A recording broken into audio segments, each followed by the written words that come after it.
Welcome to Ancient Wisdom, a sanctuary where timeless wisdom guides you into deep, restful sleep. Let the wisdom of the ages quiet your mind, ease your worries, and carry you gently into the night. If you're here to relax, reflect, and drift into peaceful slumber, you're exactly where you need to be. Before you get too cozy, take a moment to like this video and subscribe to the channel. It really helps me bring more soothing content your way. Also, I'd love to know, where are you tuning in from, and what time is it for you right now? Share in the comments below. Now, settle in, get comfortable, and let the wisdom of the ages guide you into deep, restful sleep. 15 Stoic lessons to handle disrespect in the modern world. 1. Respect others. Have you ever wondered why some people seem to maintain their composure no matter how they're treated? Imagine you're at work and a colleague makes a snide comment about your recent project. Instead of firing back or sulking, you respond with calm and respect. This reaction not only diffuses the situation, but also reflects your inner strength and self-control. Respecting others, even when they don't respect you, is a cornerstone of Stoic philosophy. Epictetus, a renowned Stoic philosopher, emphasized that we are born not just for ourselves, but for the collective good of others. By treating others with respect, we foster an environment of mutual respect and understanding, which is fundamental to happiness and success in both personal and professional relationships. For instance, think of a time when you witnessed someone responding gracefully to disrespect. Perhaps it was a customer service representative handling an irate customer with patience and empathy. This ability to stay composed and respectful, regardless of the other person's behavior, often transforms the interaction and leaves a lasting positive impression. Respect is not just a reaction, but a proactive choice that defines our character and influences our interactions. It lays the groundwork for harmonious relationships and sets a powerful example for others to follow. In a world where disrespect can easily breed more disrespect, choosing to respect others is a radical, transformative act. 2. Set boundaries. Imagine you're constantly bombarded by unnecessary demands from your colleagues or friends. Your phone buzzes with requests at all hours. Your personal space is invaded, and your time is no longer your own. How do you reclaim control of your life without alienating those around you? Setting boundaries is essential for protecting your space, privacy, time, and energy. Seneca, another great Stoic philosopher, emphasized the importance of not losing precious time to trivial matters. By clearly defining what you're willing to accept and what you're not, you assert your right to a balanced and respectful life. Consider the story of Emma, a successful project manager who found herself overwhelmed by constant interruptions and unrealistic demands. She decided to set firm boundaries by creating specific do not disturb hours during her day, and politely but firmly declining tasks that were not part of her job description. Emma's productivity soared, and she noticed a newfound respect from her colleagues who began to appreciate her time and contributions more. Boundaries are not about building walls, but about creating healthy limits that allow you to thrive. They help you protect your mental and emotional well-being while maintaining positive relationships. When you set boundaries, you communicate your values and priorities, making it clear that you respect yourself and expect the same from others. In a world that often demands more than we can give, setting boundaries is an act of self-respect and self-care. It enables you to focus on what truly matters and ensures that your energy is invested in meaningful and fulfilling activities. 3. Learn from it. Imagine you're faced with a co-worker who constantly undermines your efforts, dismisses your ideas, and speaks to you condescendingly. It's frustrating and demoralizing. But what if you could turn this experience into a catalyst for personal growth? Stoic philosopher Epictetus believed that difficulties, including disrespect, reveal a person's true nature.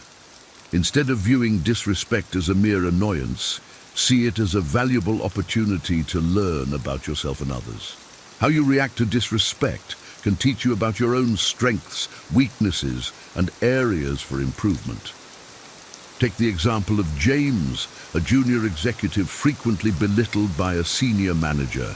Instead of letting the disrespect crush his spirit, James decided to use the experience as a learning opportunity.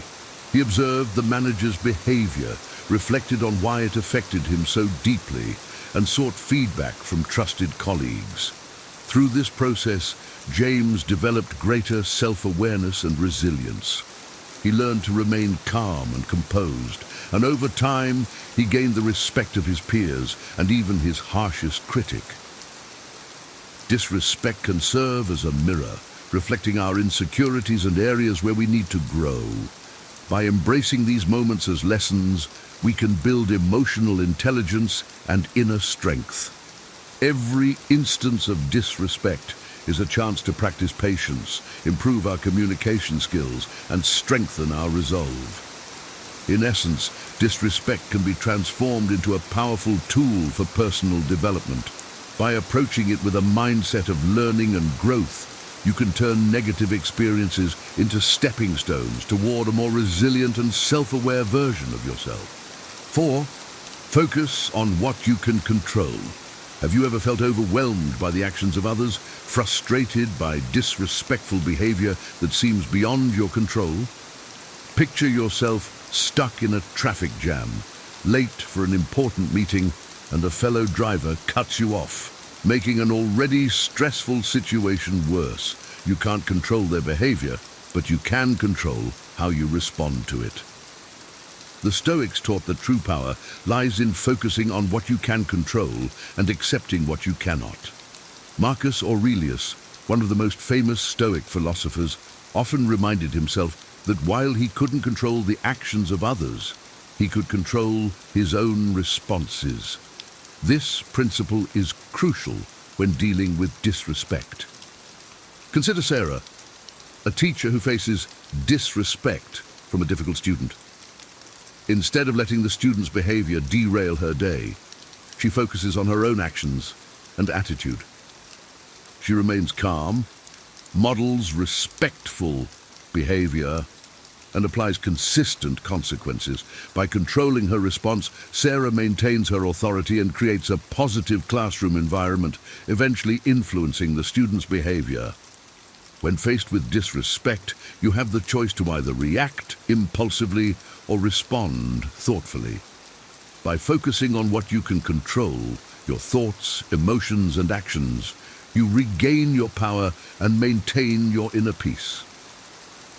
This approach not only preserves your dignity, but also often disarms the disrespectful person, showing that their behavior has no power over you. In the grand scheme of things, focusing on what you can control allows you to navigate life's challenges with grace and resilience. It shifts your perspective from being a victim of circumstance to being the master of your own fate, empowering you to handle disrespect with wisdom and composure. Beushi's changed to CQ5. Maintain a sense of humor. Imagine you're in a heated discussion and someone makes a cutting remark aimed at you. The tension in the room is palpable and everyone waits for your reaction. Instead of getting angry or defensive, you smile and make a light-hearted joke that diffuses the situation. The room relaxes and the conversation moves on without escalating. Humor can be a powerful tool in the face of disrespect. It lightens the mood, reduces the emotional impact, and can even turn a hostile interaction into a more positive one. Seneca, a Stoic philosopher, appreciated the value of humor in dealing with life's challenges. He believed that laughter could help us cope with adversity and maintain our mental equilibrium.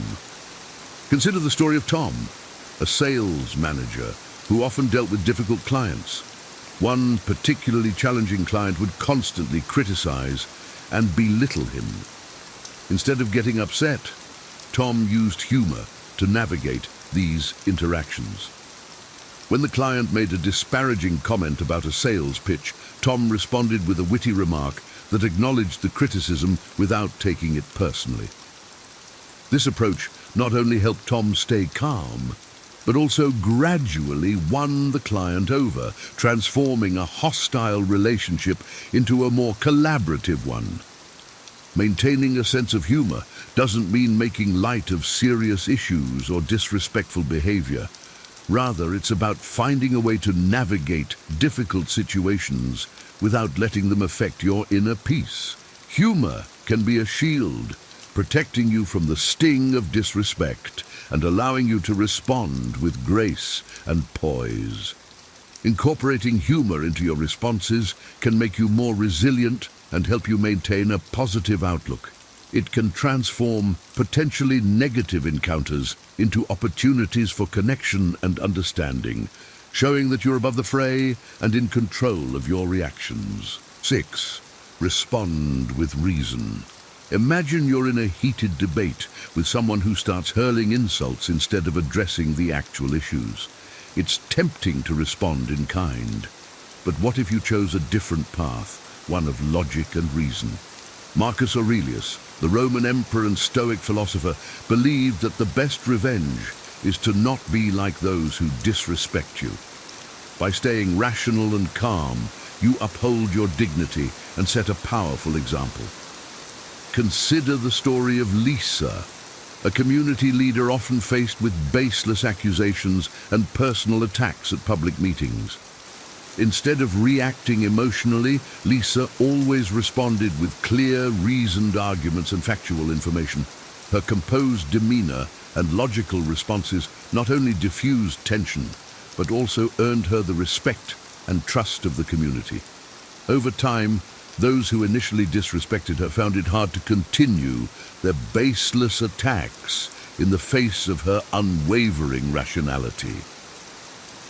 Disrespect is often rooted in irrationality, and meeting it with reason can disarm it. When you respond with facts and logic, you shift the conversation from emotional to intellectual. This approach not only protects you from being dragged into unproductive arguments, but also encourages others to reconsider their behavior. For instance, if a co-worker criticizes your work unfairly, rather than getting defensive, calmly present the facts. Highlight your achievements and explain your reasoning. By focusing on the substance rather than the style of their criticism, you steer the conversation towards constructive dialogue and away from personal attacks. Responding with reason also helps you maintain your self-respect and composure. It shows that you are in control of your emotions and actions, regardless of how others behave. This not only enhances your personal credibility, but also fosters a culture of respect and professionalism around you. In essence, choosing reason over reaction is a powerful way to handle disrespect. It upholds your integrity, encourages positive interactions, and reinforces the idea that respect and rationality are the cornerstones of effective communication. 7. Consider the source. Imagine you're at a social gathering and someone you barely know makes a hurtful comment about your appearance. It stings. But before reacting, you pause to consider the source. Is this person known for their kindness and insight, or are they often critical and negative? Disrespect often stems from ignorance, bias, or personal issues, rather than an accurate assessment of your worth. Epictetus advised examining criticism carefully. If it's true, use it to improve yourself. If it's false, disregard it. Understanding where disrespect comes from can help you respond appropriately and maintain your self-esteem. To take the example of John, a writer who frequently received harsh reviews from a particular critic known for their abrasive style. Instead of letting these reviews undermine his confidence, John researched the critic and found that they often targeted new authors with overly harsh criticisms. Realizing this, John decided to focus on constructive feedback from other sources and use the negative reviews to strengthen his resolve rather than doubt his abilities. When faced with disrespect, consider the motivations and background of the person delivering it. Are they projecting their insecurities onto you? Are they misinformed or simply having a bad day? Understanding the context can help you take the sting out of their words and prevent them from affecting your self-worth.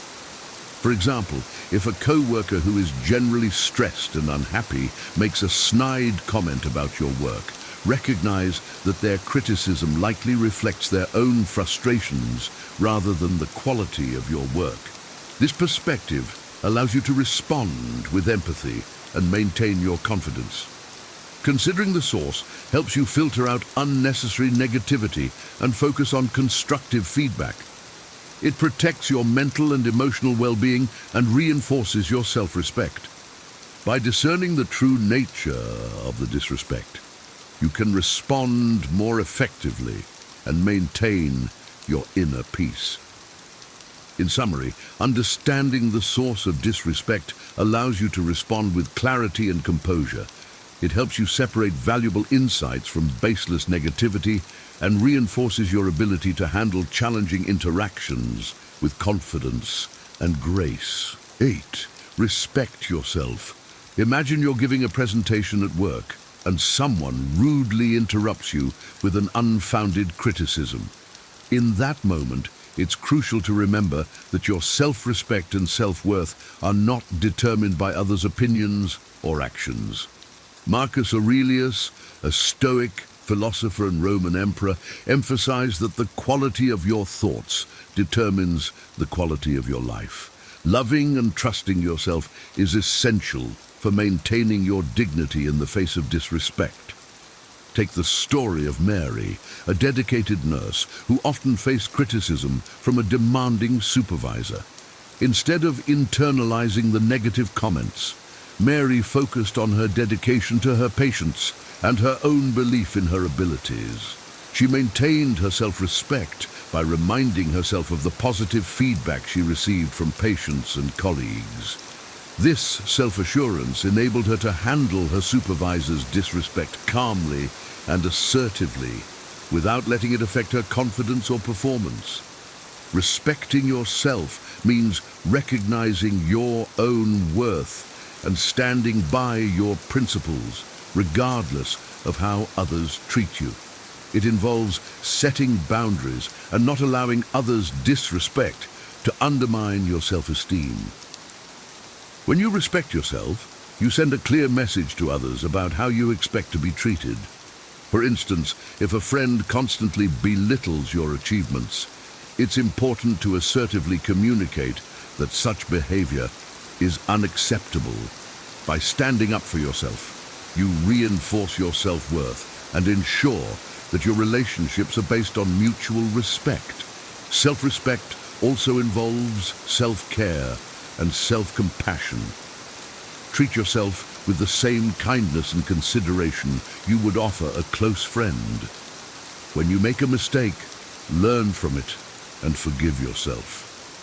This approach not only helps you recover from setbacks, but also strengthens your resilience against external negativity. In essence, self-respect is the foundation of a healthy and fulfilling life. It empowers you to navigate disrespect with grace and assertiveness, ensuring that your inner peace and self-worth remain intact. By valuing yourself, you create a positive ripple effect that influences how others perceive and treat you. En deze sinds dus de sea te design. Er staan zeker diks, ze versbij ze sede te keisho, TTT, dat desete.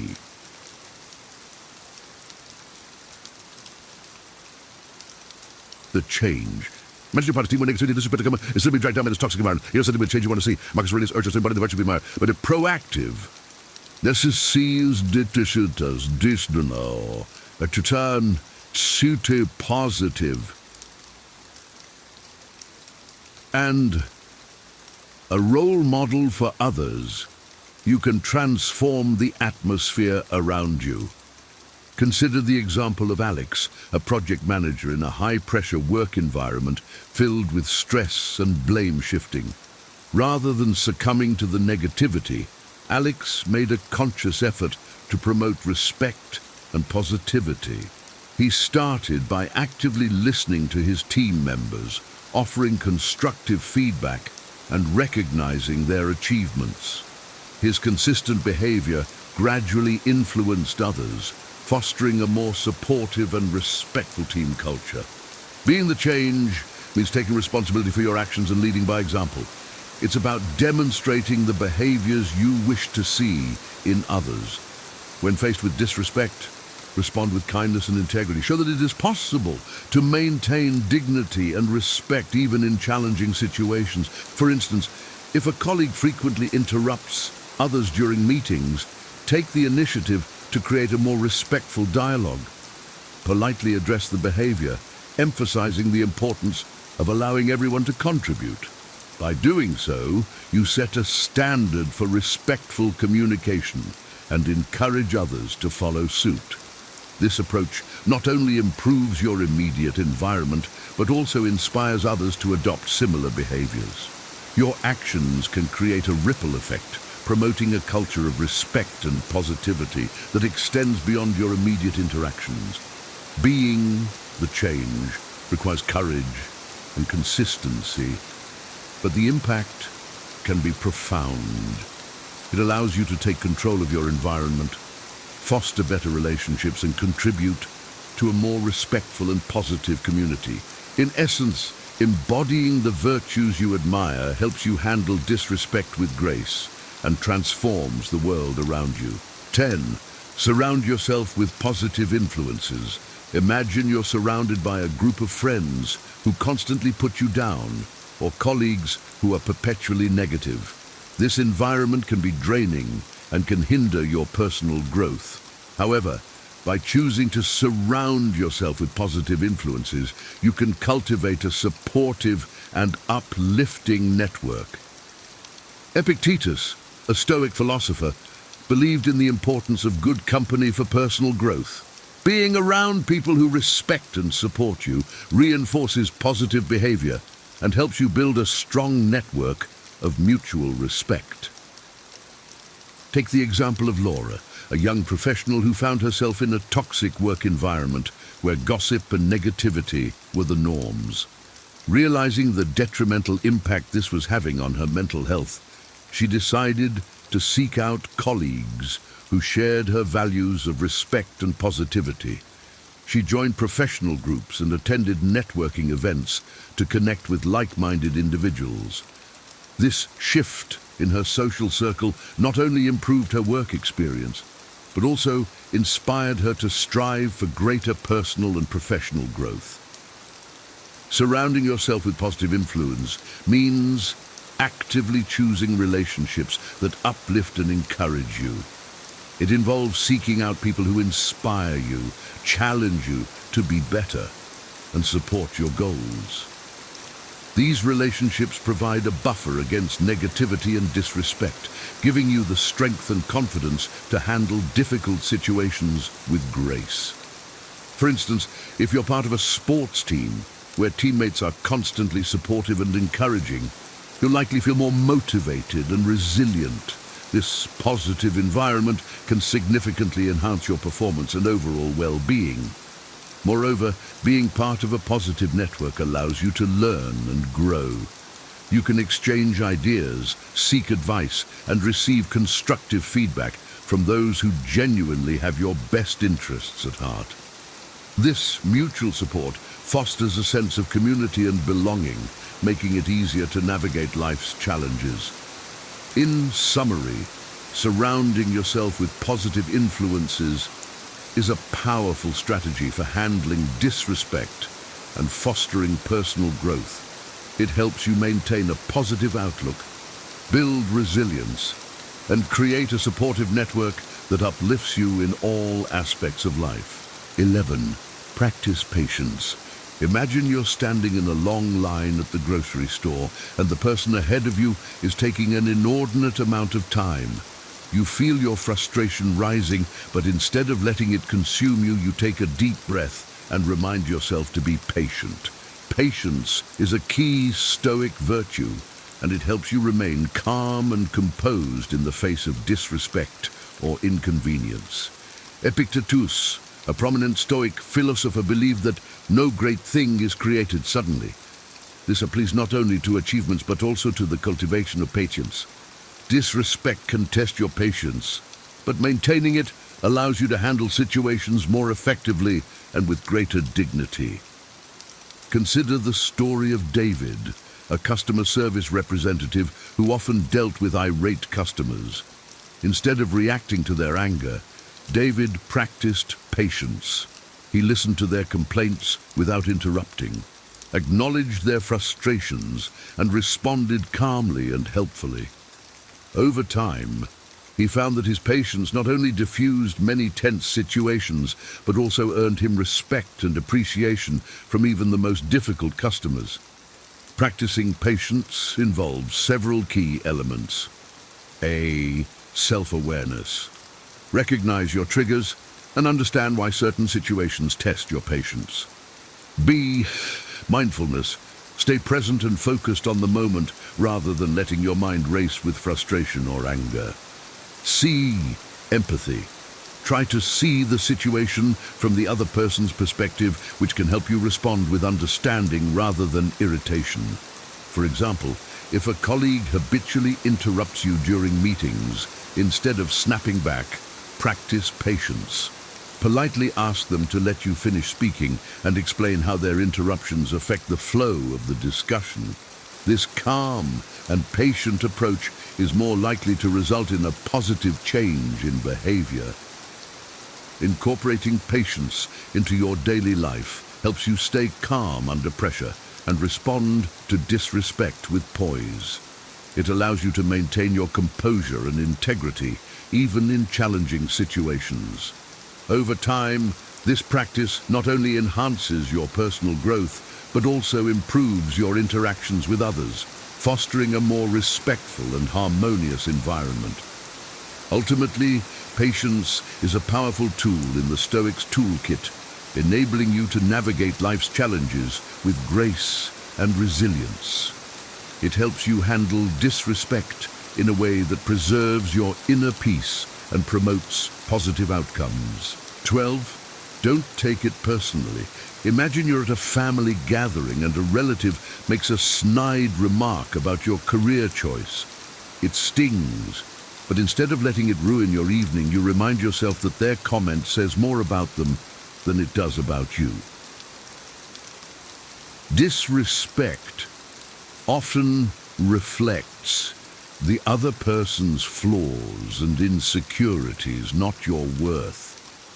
Marcus Aurelius, a revered Stoic philosopher, often reminded himself that people's opinions are a reflection of their own perspectives and not an absolute truth about oneself. It's crucial to maintain your self-worth by recognizing that disrespect is more about them than you.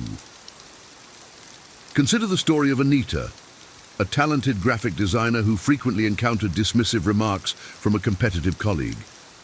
Instead of internalizing these comments, Anita chose to focus on her achievements and the positive feedback she received from clients and other colleagues.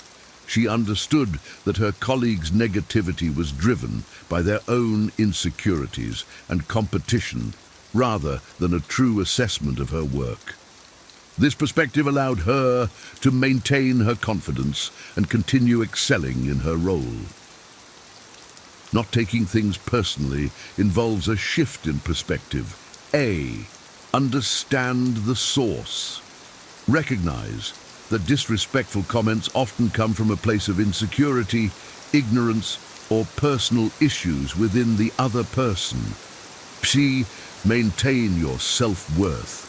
Focus on your own achievements and the opinions of those who respect and value you. C. Choose your response. Decide how much weight to give to the comment and whether it's worth addressing or simply letting go. For instance, if a friend makes a hurtful comment about your appearance, instead of feeling insulted, remind yourself that their opinion doesn't define you. You know your own value, and one negative comment doesn't change that. By not taking it personally, you preserve your self-esteem and avoid unnecessary conflict. Adopting this mindset helps you navigate disrespect with resilience and dignity. It allows you to separate your self-worth from others' opinions, leading to a healthier and more balanced emotional state. When you don't take things personally, you're less likely to react defensively and more likely to respond thoughtfully, maintaining your inner peace and self-respect. In summary, recognizing that disrespect often reflects the other person's issues rather than your own worth empowers you to handle negative interactions gracefully. This perspective helps you maintain your self-esteem and focus on what truly matters, your own growth and happiness. 13. Forgive and forget. Imagine you're holding on to a grudge against someone who disrespected you months ago. Every time you think about it, you feel a surge of anger and resentment. What if you could free yourself from this emotional burden by choosing to forgive and forget? Seneca, a prominent Stoic philosopher, suggested that delaying anger is the greatest remedy for it. Forgiveness is a powerful tool that benefits your mental, emotional, and physical health. Holding grudges harms you more than the person who disrespected you, creating unnecessary stress and negativity in your life. Consider the story of Alan, a business owner who was betrayed by a trusted partner. Alan was devastated and angry, but he realized that holding onto this anger was consuming his energy and affecting his business. He decided to forgive his former partner, not because the betrayal was acceptable, but because he wanted to free himself from the grip of bitterness. This decision allowed Alan to focus on rebuilding his business and moving forward with a clearer mind and lighter heart. Forgiveness involves several important steps. A. Acknowledge your feelings. Recognize and accept your emotions instead of suppressing them. B. Understand the impact. Reflect on how holding on to anger and resentment is affecting your well-being. C. Make a conscious decision. Choose to forgive, understanding that it's a gift you give yourself, not necessarily the other person. For instance, if a friend betrayed your trust, forgiving them doesn't mean you forget what happened or ignore the lesson learned. It means you release the hold that the negative emotions have on you. You might choose to distance yourself from that person, but you do so without carrying the emotional baggage. Forgiveness is not about excusing the disrespectful behavior, but about freeing yourself from the cycle of negativity.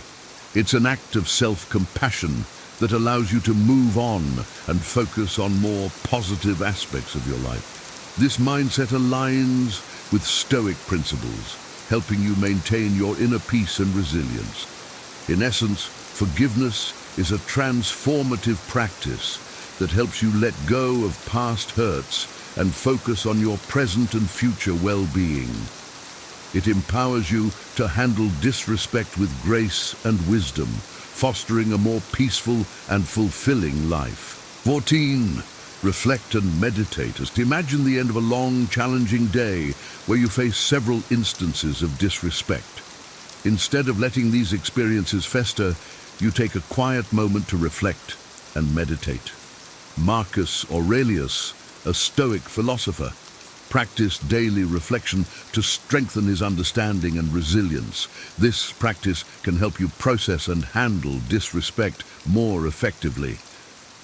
Consider the story of Claire, a busy executive who encountered disrespectful behavior from a colleague during a crucial meeting.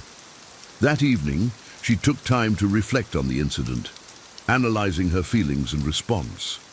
Through meditation, she found clarity and peace, which helped her approach future interactions with greater calm and confidence. Reflecting and meditating on your experiences involves finding quiet time. Set aside a few minutes each day to reflect on your experiences without distractions. B. Analyzing your reactions. Consider how you felt and responded to disrespect, and think about how you could handle similar situations better in the future. C. By practicing mindfulness, focus on the present moment, allowing yourself to let go of past grievances and future anxieties. For example, if you were disrespected by a customer, reflecting on the encounter can help you understand your emotional triggers and develop strategies to remain calm in future interactions. Meditation can further help you release negative emotions and cultivate a sense of inner peace. Regular reflection and meditation not only enhance your ability to handle disrespect, but also contribute to overall well-being. They allow you to process your experiences thoughtfully and respond to challenges with a balanced and composed mindset. 15. Choose your battles. Imagine you're at a social event and someone makes a mildly disrespectful remark. You could confront them, but you decide it's not worth your time or peace of mind. Not all disrespect is worth addressing. As Seneca said, the best revenge is to not be like your enemy. Choosing your battles means knowing when to engage and when to let go. Some conflicts are too trivial to spend your energy on, and addressing every slight can lead to unnecessary stress and distraction from more meaningful pursuits. Consider the example of Lisa, a dedicated teacher who occasionally receives sarcastic comments from a few students. Instead of reacting to every comment, Lisa chose to focus on building positive relationships with her students and addressing issues that truly impacted their learning environment. This selective approach allowed her to maintain her focus and effectiveness as a teacher. Choosing your battles involves A. Assessing the impact. Determine whether the disrespect significantly affects you or your goals. B. Weighing the consequences. Consider whether addressing the issue will lead to a positive outcome or unnecessary conflict. C. Preserving your peace. Focus on what truly matters and let go of minor irritations. For instance, if a colleague makes an offhand remark that doesn't significantly affect your work or relationships, it might be better to ignore it and move on. By conserving your energy for more important issues, you maintain your focus and inner peace. Choosing your battles is a strategic approach that helps you navigate life's challenges with wisdom and efficiency. It ensures that you invest your time and energy in meaningful pursuits, rather than getting bogged down by trivial conflicts. Conclusion: stay strong, stay calm, stay stoic. By incorporating these 15 Stoic lessons into your life, you can handle disrespect in a way that is healthy, rational, and dignified. These principles not only help you manage disrespect, but also improve your relationships and personal growth. Embracing these Stoic principles will help you stay strong, stay calm, and stay stoic in the face of disrespect, leading to a more fulfilling and resilient life.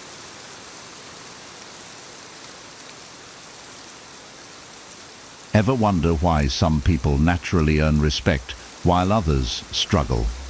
I used to think respect came from achievements, but I realized it's often lost through small, overlooked habits. Things like interrupting, seeking constant validation, or complaining seem harmless, but they quietly push people away. Drawing on Stoic philosophy, I've learned that real respect comes from living with integrity and self-awareness. The Stoics believed in habits that align with a life of dignity and genuine connection. If you've noticed people distancing themselves or respect slipping, it may be time to reflect on these small habits and replace them with actions that truly build trust and respect. 1. Neglecting to express appreciation. I never thought failing to say thank you could be so damaging. I used to think people understood how much I appreciated them without needing constant reminders. My friends and family, I assumed, would always just know that I valued their support and sacrifices. But I was wrong. A few years back, a close friend pulled me aside and said, "You know, sometimes it feels like you take me for granted." That hit me hard. I realized I'd grown so used to people being there for me that I'd stopped actively showing my gratitude. Little things like a quick thank you or a thoughtful note had slipped out of my routine. This lack of appreciation had created a rift I wasn't even aware of. Stoicism teaches us to be grateful, yet I'd neglected such a simple but powerful practice. Since then, I've tried to make a conscious effort to express my gratitude. Now I make sure to call my parents after they help with something, thank my colleagues when they go the extra mile, and let my friends know how much their presence means to me. The response has been incredible. People appreciate the small acknowledgements. I've noticed that expressing gratitude openly not only strengthens my connections, but also reminds me how fortunate I am to have these people in my life. It's amazing how something as simple as a thank you can bridge gaps and deepen bonds. 2. Gossiping. Gossiping was a habit I didn't even realize I had. In college, my friends and I would get together and dissect every little detail of our classmates' lives. At first, it seemed harmless, like a fun way to bond over shared secrets. But I quickly learned just how damaging gossip can be. One incident stands out. I shared something personal about a friend who wasn't in our circle, thinking it would be an interesting story. Unfortunately, that story made its way back to her. The disappointment in her eyes was something I'll never forget. She didn't get angry or make a scene. She simply withdrew from me. That's when it hit me.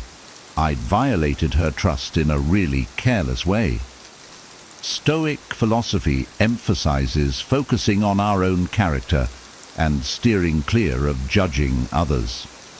Gossiping pulls us away from that principle and poisons the trust people have in us. Since that experience, I've tried to avoid gossip altogether. When I'm tempted, I remember how it felt to lose a friend over thoughtless words. Instead, I focus on building people up or staying silent if I have nothing positive to say.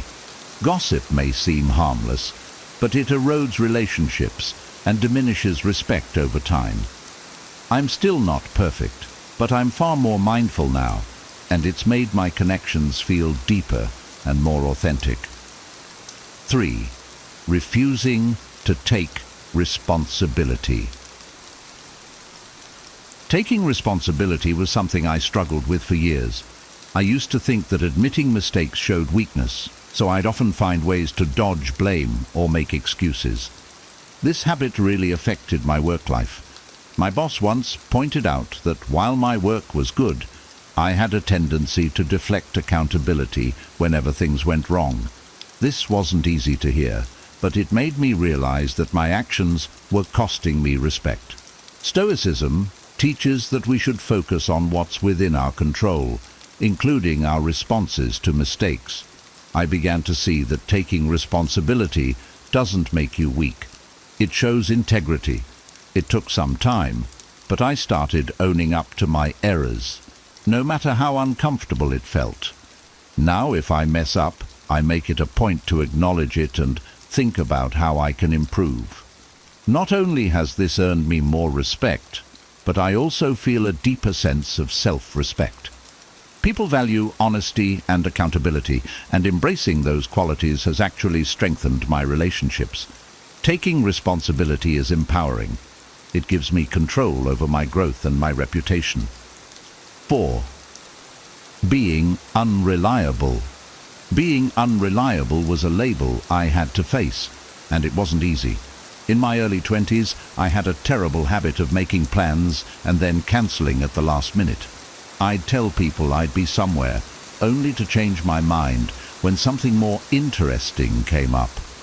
I didn't see the harm at first. Life's busy, right? But one night, I missed my best friend's birthday party because I'd decided to catch up on work instead. She had put so much effort into planning the event, and my last-minute cancellation really hurt her. I could tell from the look on her face when I finally saw her again. That was a wake-up call. I realized that being unreliable doesn't just inconvenience people, it shows them you don't respect their time. Since then, I've made a conscious effort to be someone others can count on. When I say I'll be somewhere, I show up. If I commit to something, I follow through. My relationships have improved because people know I take their time seriously. Stoicism teaches that our word should be something others can trust. By practicing reliability, I'm not just honoring others, I'm strengthening my own character. 5. Seeking constant validation. For a long time, I craved validation. Every achievement, big or small, had to be acknowledged by others for it to feel real to me. I'd find myself constantly checking for likes on social media, asking people if they thought I was doing well, and fishing for compliments. It became exhausting, not only for me, but also for those around me. One day, a friend told me, "You don't need our approval, you're doing great." It was a kind reminder, but it made me realize how dependent I'd become on others' opinions. Stoicism teaches us to build self-worth from within, not from the approval of others. Seeking constant validation only weakens our sense of self. Since then, I've tried to focus on internal validation. Instead of needing others to recognize my achievements, I ask myself if I feel proud of what I've done. It's a slow process, but I've noticed a difference in my confidence. I'm learning to trust my own judgment, and I've found that people respect me more when I'm not constantly looking to them for approval. Now, I strive to live in alignment with my values, regardless of what others think. 6. Interrupting others. I used to think that jumping into conversations showed enthusiasm. I'd often interrupt people mid-sentence, eager to share my thoughts or add my perspective. But I realized how disrespectful it was when a coworker pulled me aside after a meeting and said, "It feels like you're not really listening to us." That hit hard. I thought I was being engaged, but I was actually cutting people off and making them feel unheard. Stoicism emphasizes patience and respect in interactions. I began practicing active listening, giving people the space to finish their thoughts before responding. It was challenging at first because I had to resist the urge to jump in, but over time, I've seen how much more people appreciate conversations when they feel fully heard. Listening actively not only deepens my connections, but also helps me learn more from others. Now, I remind myself that conversations are about understanding, not just speaking. By focusing on truly listening, I show respect and build stronger, more meaningful connections. 7. Reacting defensively to feedback. I used to get defensive every time someone offered me constructive criticism. I'd see feedback as an attack on my abilities, and I'd often respond with excuses or counter-arguments. But this habit made people hesitate, to be honest, with me. I realized how much this was holding me back when a mentor told me, "You have potential, but you're stopping yourself from growing." That was tough to hear, but it was also a turning point. Stoicism teaches us to accept feedback as a tool for growth rather than as a threat. I began practicing humility when receiving feedback. Instead of immediately reacting, I'd pause, take a breath, and genuinely listen. I learned to ask questions to understand how I could improve. This shift in mindset has been liberating. Now, I'm more open to feedback, and I find that people respect my willingness to learn. Embracing feedback has allowed me to grow in ways I hadn't imagined, and it's helped me build stronger relationships. Respect isn't about grand gestures. It's built through the small, everyday actions we choose. By letting go of habits that erode trust, we make room for deeper connections and a stronger sense of self-respect. The Stoics remind us that living with integrity isn't just about how others see us. It's about the peace we feel within ourselves. If this video helped you see areas for growth or inspired you to make positive changes, don't forget to hit the like button and subscribe. Join us on this journey of self-improvement and wisdom, and let's keep building a life full of respect, resilience, and meaningful relationships. Thank you for watching, and stay strong, stay stoic. 10 disturbing signs. You're surrounded by fake people and how to deal with this problem. In a world filled with social connections, it's easy to mistake proximity for authenticity. Yet, some of the most harmful relationships in our lives come disguised as friendships. These individuals, whom we might call fake people, are not always overtly toxic. Instead, they erode trust and authenticity in subtle but destructive ways. They prioritize appearances, manipulate emotions, and often pursue their self-interest at the expense of others. As the Stoic philosopher Epictetus reminds us, keep company only with those who uplift you, whose presence calls forth your best self. Why does recognizing fake people matter? It's not just about avoiding discomfort. These relationships can drain our mental energy, corrode our self-esteem, and distract us from meaningful pursuits. When we allow insincerity to linger in our lives, we compromise our peace of mind. Marcus Aurelius emphasized the importance of maintaining our inner tranquility by choosing carefully whom we let into our circle. He wrote, "The tranquility that comes when you stop caring what they say, or think, or do, only what you do matters." Spotting fake people is about reclaiming this tranquility. The purpose of this article is to help you identify the subtle yet disturbing signs of fake people in your life. Armed with this awareness, you can take purposeful action to protect yourself and nurture relationships that reflect mutual respect and authenticity. In doing so, you align yourself with the Stoic ideal of living a virtuous life, where your energy is channeled toward what truly matters, becoming the best version of yourself and fostering meaningful connections. Recognizing fake people isn't about fostering suspicion, but about practicing discernment.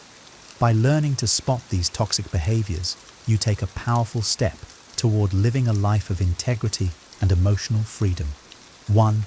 Excessive flattery that feels insincere or manipulative. Flattery, when sincere, can uplift and inspire, but when it's used as a tool for manipulation, it becomes a trap. Fake people often shower others with excessive praise, not to express genuine admiration, but to disarm or manipulate them.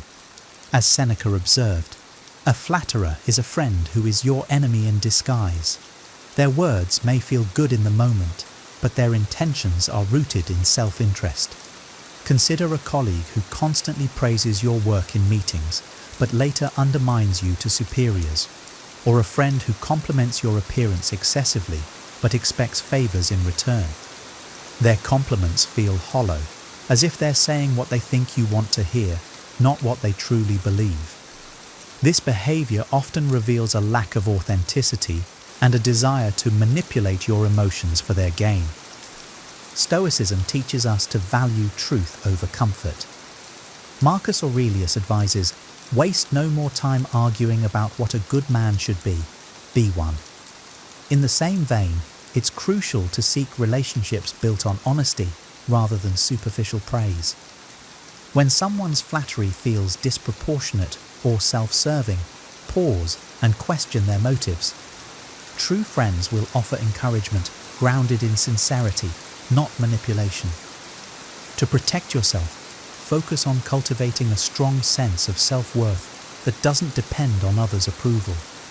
When you value yourself for who you are, you become less susceptible to the allure of empty compliments. Instead, you'll recognize the deeper worth of those who support you with honesty and integrity. 2. Talking behind your back, but acting friendly in person. Few things are as damaging to trust as discovering that someone speaks poorly of you when you're not around. Fake people often maintain a facade of friendliness while sowing discord behind closed doors. This duplicity can leave you questioning your perception and doubting the authenticity of your relationships. Picture a co-worker who greets you warmly every day but criticizes your efforts to others, undermining your reputation. Or a friend who listens to your struggles only to share them as gossip in another circle. These actions reveal a fundamental lack of respect and loyalty. As Epictetus cautioned, first, learn the meaning of what you say and then speak. Stoic wisdom reminds us to guard our peace by aligning ourselves with those whose actions match their words. Marcus Aurelius advises, "It never ceases to amaze me. We all love ourselves more than other people, but care more about their opinion than our own." This is a powerful reminder to value truth over appearances. When faced with a two-faced individual, don't internalize their behavior as a reflection of your worth. Instead, recognize it as their failure to live virtuously. To address this, cultivate direct and honest communication. If you suspect someone of speaking behind your back, confront them calmly and assertively. A genuine person will respond with accountability, while a fake one will deflect or deny. Build relationships with those who value integrity and let go of connections that lack mutual respect. 3. Disappearing. When you need support, but showing up during your successes. True friends stand by your side through both triumphs and trials. Fake people, however, have a pattern of vanishing when the going gets tough, only to reappear when there's something to gain. Their loyalty is conditional, tied to how your circumstances benefit them. As Seneca noted, adversity is the truest touchstone of friendship. Imagine reaching out to someone during a personal crisis, only to be met with silence. Later, when you achieve a milestone or success, they're the first to show up, eager to share in the spotlight. Their behavior reveals a lack of genuine care. They value what you can offer them, not who you are. Stoicism teaches us to accept hardships as part of life's natural ebb and flow. Marcus Aurelius wrote, "Don't be surprised.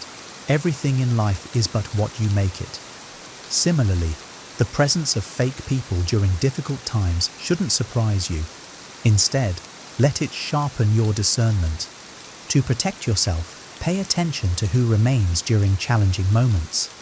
These are the people who value you unconditionally. Limit your emotional investment in those who disappear when you need them most. By focusing on authentic relationships, you free yourself from the disappointment of unmet expectations and align with Stoic principles of self-sufficiency and resilience. 4. Constantly competing with you or one-upping your experiences. A hallmark of fake people is their inability to celebrate your successes without feeling threatened. They often turn every conversation into a competition, diminishing your achievements to elevate their own. This behavior reflects insecurity and a need for validation at your expense. As Marcus Aurelius wisely stated, "Be content with what you are and wish not for what you are not." Imagine sharing an exciting promotion only to hear, "That's nice, but when I was promoted, it was to an even higher position," or discussing a personal milestone only for them to immediately share a bigger accomplishment. Their focus isn't on you, but on how they can outshine you. Stoicism reminds us to focus on what is within our control, our own actions and thoughts. Comparing yourself to others or allowing their comparisons to affect you only leads to unnecessary suffering. As Epictetus taught, it is not what happens to you, but how you react to it that matters. Recognize that their behavior stems from their own struggles, not your inadequacy. To deal with these individuals, disengage from the competition they create.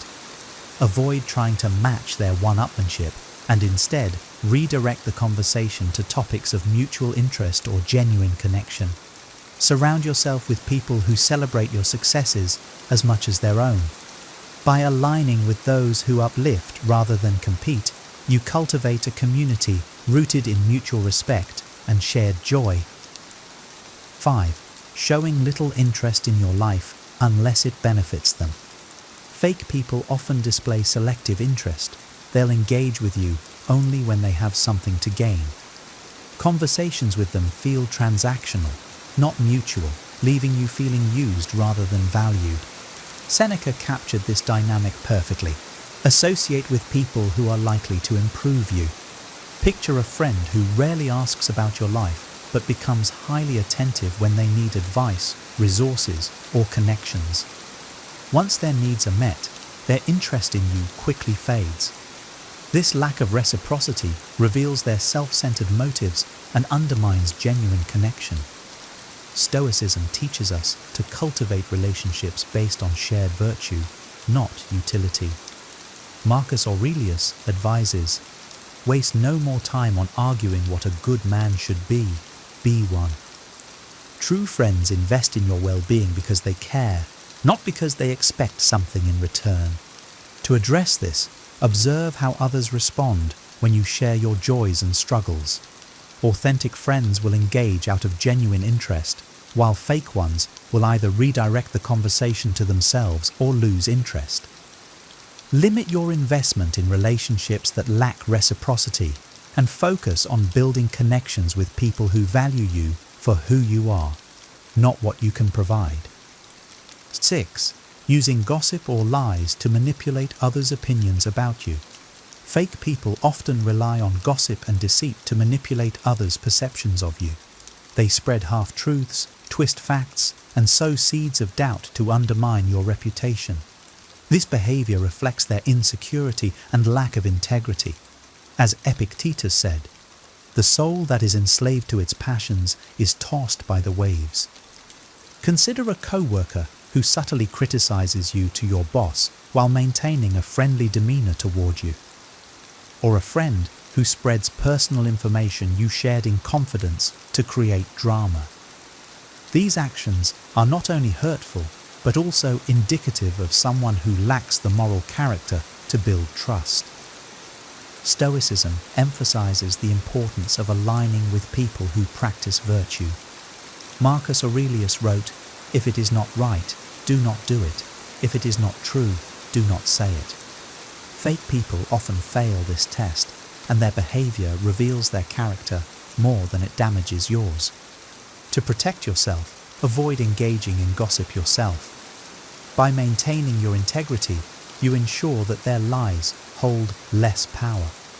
Confront manipulative individuals calmly and directly when necessary, but don't allow their actions to pull you into a cycle of negativity. Instead, focus on building relationships with individuals who value honesty and transparency. By doing so, you reinforce the Stoic ideal of a life rooted in virtue and resilience. 7. Fake apologies that lack sincerity and accountability.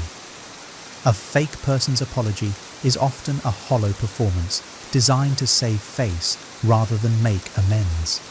They may say, "I'm sorry you feel that way," deflecting responsibility, or apologize simply to move past the issue without addressing the root cause.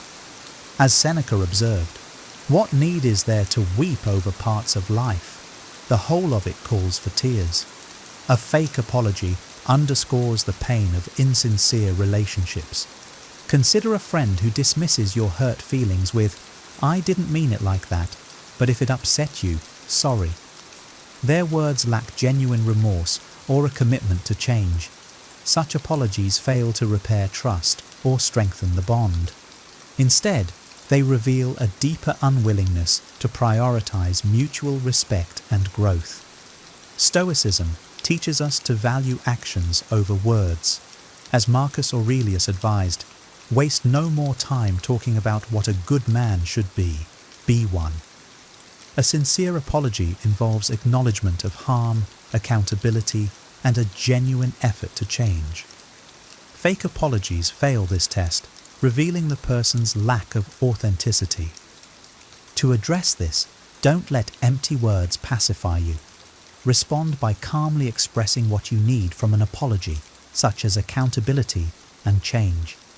If the person continues offering insincerity, it may be time to reevaluate the relationship. Surround yourself with individuals who value integrity and are willing to take responsibility for their actions, as these are the foundations of meaningful connections. 8. Mimicking your behavior or interests to blend in or gain favor. Fake people often mimic your mannerisms, hobbies, or preferences to gain your trust or approval. While imitation can be flattering when rooted in admiration, it becomes unsettling when it's used manipulatively. Epictetus warned, "Know, first, who you are, and then adorn yourself accordingly." Fake people, lacking this self-awareness, adopt others' identities to mask their own insecurities. Imagine a co-worker who suddenly shares your interests, or a friend who starts dressing, talking, or behaving just like you. At first, this might seem like a coincidence, but over time, it becomes clear that their mimicry is a strategy to gain acceptance or leverage. Stoicism teaches us to value authenticity above all. Marcus Aurelius wrote, "Be yourself, the world will adjust." Genuine relationships are built on mutual respect for each other's individuality, not on forced conformity. To protect yourself, observe whether this person also mirrors others or shifts their behavior depending on who they're with. If their mimicry feels manipulative, create boundaries and focus on authentic connections. Encourage others to embrace their true selves by doing so yourself. When you align with people who value individuality, you foster a community of authenticity and mutual respect. 9. Emotionally draining interactions with little reciprocity. Fake people often engage in relationships that feel one-sided. They may lean on you for emotional support, but disappear when you need help. Interactions with them leave you feeling drained, as they take far more than they give. As Marcus Aurelius noted, the happiness of your life depends upon the quality of your thoughts. Fake people disrupt this quality by monopolizing your emotional energy. Consider a friend who constantly unloads their problems on you but dismisses your struggles or changes the subject when it's your turn to talk. Their behavior demonstrates a lack of empathy and reciprocity, hallmarks of an insincere relationship. Stoicism reminds us to guard our inner peace by avoiding unnecessary emotional burdens. Epictetus advised, "He who is not satisfied with a little is satisfied with nothing." Fake people often demand more of your time and energy than they're willing to return, leaving you perpetually unsatisfied. To address this, set clear boundaries. Limit the time and energy you devote to relationships that feel draining. Seek connections with people who offer emotional support and balance. By focusing on these authentic relationships, you can preserve your emotional well-being and create a network of mutual care. 10. Prioritizing appearances and status over genuine connection. For fake people, appearances often take precedence over authenticity. They prioritize how things look over how they feel, valuing social status and public image more than meaningful relationships. Seneca's words remind us of the folly in this. We suffer more in imagination than in reality. Fake people's obsession with appearances stems from their own insecurities, not genuine value. Imagine a friend who only spends time with you in public, ensuring they're seen with you at social events, but avoiding deeper, private conversations. Or a colleague who flatters you in meetings, but ignores you otherwise. Their actions are about optics, not connection. Stoicism teaches us to focus on substance over form. Marcus Aurelius wrote, "Be satisfied with what you have and accept the present moment." Genuine relationships thrive on mutual understanding and shared values, not superficial displays of success or popularity. To protect yourself, recognize when someone's actions are more about performance than connection. Prioritize relationships that value honesty and depth over appearances. Surround yourself with people who see your worth beyond status or social clout. By doing so, you align with the Stoic ideal of living a life grounded in authenticity and virtue. Solutions and how to protect yourself. Recognizing fake people in your life is only the first step. The real challenge lies in protecting yourself from their toxic influence while fostering authentic connections. Stoic wisdom offers practical strategies to navigate these challenges with clarity and resilience. 1. Identify and limit interactions. Epictetus reminds us, the key is to keep company only with people who uplift you, whose presence calls forth your best. Once you identify fake people, consciously limit your exposure to their negativity. This doesn't always mean cutting them off completely. Sometimes, especially with co-workers or family members, that's impractical. Instead, create emotional boundaries. For example, avoid sharing personal details with those who have betrayed your trust and engage with them only when necessary. Communicate directly and assertively. Fake people often thrive on ambiguity, so clear, assertive communication can disarm their tactics. If someone exhibits toxic behaviors, address it calmly and firmly.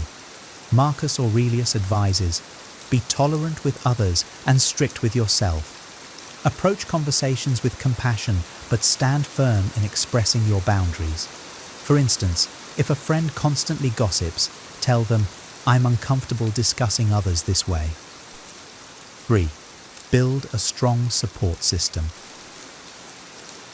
A community of authentic, supportive individuals is a powerful antidote to the effects of fake relationships. Seek out people who align with your values and demonstrate loyalty and empathy. Seneca encourages us to associate with people who are likely to improve you. Invest your energy in these relationships and let them reinforce your sense of belonging and self-worth. 4. Practice self-care and emotional resilience. Fake people can drain your emotional reserves, making self-care essential. Marcus Aurelius advises, you have power over your mind, not outside events. Realize this, and you will find strength. Focus on activities that nurture your well-being, such as journaling, meditation, or engaging in hobbies that bring you joy. Strengthen your inner world so you rely less on external validation. 5. Seek professional guidance when necessary. If fake people have caused significant emotional harm, don't hesitate to seek help. A therapist or counselor can provide tools to navigate these challenges and help you heal. Stoicism doesn't mean handling everything alone. It encourages wisdom in seeking the right resources for growth and recovery. By following these steps, you align with the Stoic principle of cultivating a life rooted in virtue and authenticity. You not only protect yourself from the influence of fake people, but also pave the way for deeper, more meaningful connections. Identifying fake people in your life is not about fostering distrust, but about practicing discernment to protect your peace and well-being. Stoicism reminds us that our inner tranquility depends on the quality of our relationships. As Marcus Aurelius wisely noted, the happiness of your life depends upon the quality of your thoughts. By removing toxic influences and nurturing genuine connections, you create space for growth, resilience, and joy. Recap the signs. Excessive flattery, duplicity, emotional one-sidedness, and a focus on appearances are just a few of the red flags to watch for.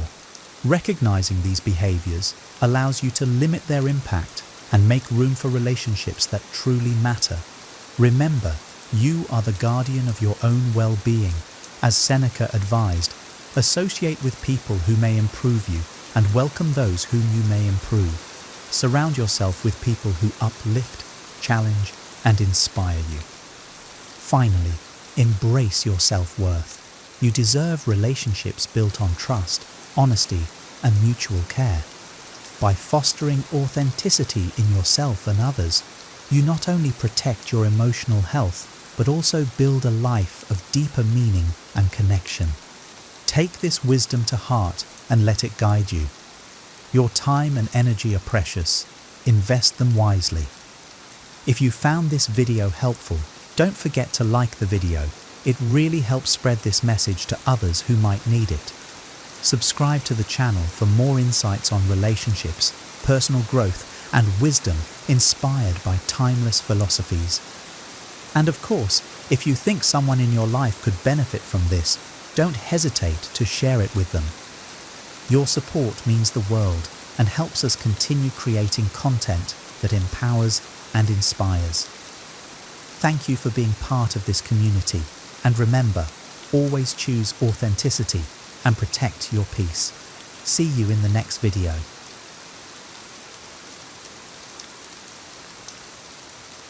Here are 12 reasons you must know why people secretly hate you. Ignoring these could cost you relationships, opportunities, and even your peace of mind. What if their resentment isn't random but stems from subtle actions you never realized you were making? Or worse, what if their dislike has nothing to do with you at all, yet still poisons the way they treat you? These hidden reasons are more common than you think, and failing to recognize them could leave you blindsided when it matters most. But it doesn't have to be this way. In this video, we'll explore 12 surprising reasons why people secretly hate you, backed by timeless Stoic wisdom. Each one will not only open your eyes to these invisible dynamics, but also empower you with practical tools to navigate them. By the end, you'll be armed with the clarity and confidence to protect your peace and rise above negativity. Let's begin. 1. Rumors and gossip. I remember the first time I realized how damaging gossip could be. It was during a tough period in my life when I worked hard to establish my reputation in a new job. Things were going well until I overheard whispers that painted me in a completely different light. Someone had shared a rumor, twisting my words and intentions, and suddenly I felt like I was walking on eggshells around everyone. People avoided me, and I could see the change in their expressions. It hurt deeply because the story wasn't true, but I had no way to stop it. At first, I wanted to confront the person who started it, to set the record straight, but something inside me held back. I realized that no matter how hard I tried, I couldn't control what others said or believed. That's when I turned to a piece of Stoic wisdom from Marcus Aurelius. If it is not right, do not do it. If it is not true, do not say it. I decided to focus on living in a way that proved the rumors wrong, letting my actions speak louder than any gossip. It wasn't easy. There were days when I wanted to scream, "That's not who I am," but instead, I kept showing up with integrity, doing my best and staying kind, even to the person who had wronged me. Over time, people began to see the truth for themselves. The rumor lost its power, and the respect I gained by staying composed outweighed the temporary damage. I learned something valuable through that experience. Gossip is like a wildfire, quick to spread, but easily extinguished by the steady rain of truth. People may talk, but their words don't define who you are. Your actions do. Now, when I hear rumors about myself or others, I remind myself of that lesson. I stay calm, focus on my values, and refuse to let the negativity of others dictate my self-worth. If anything, the experience taught me to be more mindful of how I speak about others. Words are powerful, and I choose to use mine to build others up, not tear them down. and when I focus on my truth, gossip becomes just noise in the background of a meaningful life. 94.2. Fear of change and resistance to growth. I've noticed that not everyone is thrilled when you start to grow or improve yourself. This realization hit me hard during a time when I decided to make some big changes in my life. I wanted to focus on my health, so I stopped drinking and started prioritizing exercise and better eating habits. I was excited and proud of my progress, but not everyone around me shared that enthusiasm. Some friends made subtle comments like, "Oh, so you're too good for us now," or "You've changed." At first, it stung. I wanted them to see that my growth wasn't about them. It was about becoming a better version of myself. But instead of support, I felt resistance. It was confusing and disheartening. Why couldn't they just be happy for me? That's when I stumbled upon Marcus Aurelius's words. Observe constantly that all things take place by change. It reminded me that change is natural, even necessary, and not everyone is ready to embrace it. When we grow, it often shines a light on the areas where others feel stuck. It's not that they hate you, they hate the reminder that they're not moving forward themselves. I started to approach these situations differently. Instead of feeling hurt or defensive, I tried to understand their perspective. Maybe they were scared of being left behind or afraid to confront their own need for change. I also reminded myself that their feelings were outside my control. What I could control was my response, and I chose to keep growing. I stopped apologizing for my progress. I learned to let go of relationships that felt more like anchors than sails. Most importantly, I realized that true friends will celebrate your evolution, not resist it. And those who don't, they're fighting their own battles, and that's okay. Now, whenever I face resistance to my growth, I think of it as a compliment in disguise. It means I'm doing something right. Change is uncomfortable, not just for me, but for those watching, and that's part of the process. The best thing I can do is keep moving forward, living authentically, and inspiring others to do the same, whether they're ready for it or not. 3. Misunderstandings and ineffective communication. I can't count the number of times a simple misunderstanding has caused unnecessary tension in my relationships. One incident sticks out clearly. I was texting a friend about meeting up, and I replied with a short, "Sure, whatever works." To me, it was casual and flexible, but to them, it sounded cold and dismissive. The next time we talked, they were distant, and I couldn't figure out why until they brought up the text. It shocked me how something so small had been interpreted so differently from how I intended. That moment taught me a valuable lesson. The way we express ourselves and how others perceive it are often two very different things. Miscommunication isn't just about words.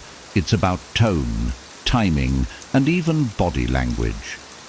A misplaced word or a misunderstood look can create walls of resentment before we even realize it. Stoic wisdom has been a guide here. Epictetus once said, "We have 2 ears and 1 mouth so that we can listen twice as much as we speak." That advice has helped me approach communication more thoughtfully. When conflicts arise, I try to step back and consider, what did they hear versus what I meant to say? This mindset has been a game changer in resolving misunderstandings before they escalate. Now, I make a conscious effort to clarify my intentions, especially in sensitive situations. I've also learned the value of asking questions rather than making assumptions. If someone seems upset, I'll ask, "Did I say something that upset you?" Or, how did that come across to you? This openness has helped me bridge gaps and avoid unnecessary resentment. Of course, misunderstandings still happen. It's part of being human. But I've found that practicing active listening and showing empathy can make all the difference. When I take the time to hear someone out, even when I disagree, it shows that I value their perspective. Most conflicts rooted in miscommunication can be resolved with patience and a willingness to understand. Looking back, I realize that many of my past conflicts could have been avoided with better communication. It's not always easy, but striving for clarity and compassion in my interactions has strengthened my relationships and brought more peace into my life. 4. Envy and jealousy. I used to think that if I worked hard and treated people with kindness, I'd naturally earn their support and goodwill. But life has a funny way of proving otherwise. I'll never forget when I received a promotion at work that I had worked tirelessly for. Instead of celebrating with me, one of my closest colleagues became distant and cold. At first, I thought I'd done something wrong, but over time, it became clear. It wasn't about me at all. It was about them. Envy and jealousy are strange emotions. They can turn admiration into contempt and respect into resentment. Stoicism gave me a new lens to view this. Marcus Aurelius said, "Don't worry about things outside your control." And the truth is, someone else's envy is entirely outside my control. I didn't create their feelings. Their dissatisfaction with their own life did. My success simply held up a mirror to their insecurities. It's not easy to deal with envy, especially when it comes from people you care about. At first, I tried to shrink myself, downplaying my achievements to avoid making them uncomfortable, but that only made me feel small and diminished my hard-earned success. Over time, I realized that hiding my light wasn't the answer. Instead, I began to focus on staying grounded in my values, working hard, being kind, and supporting others in their journeys.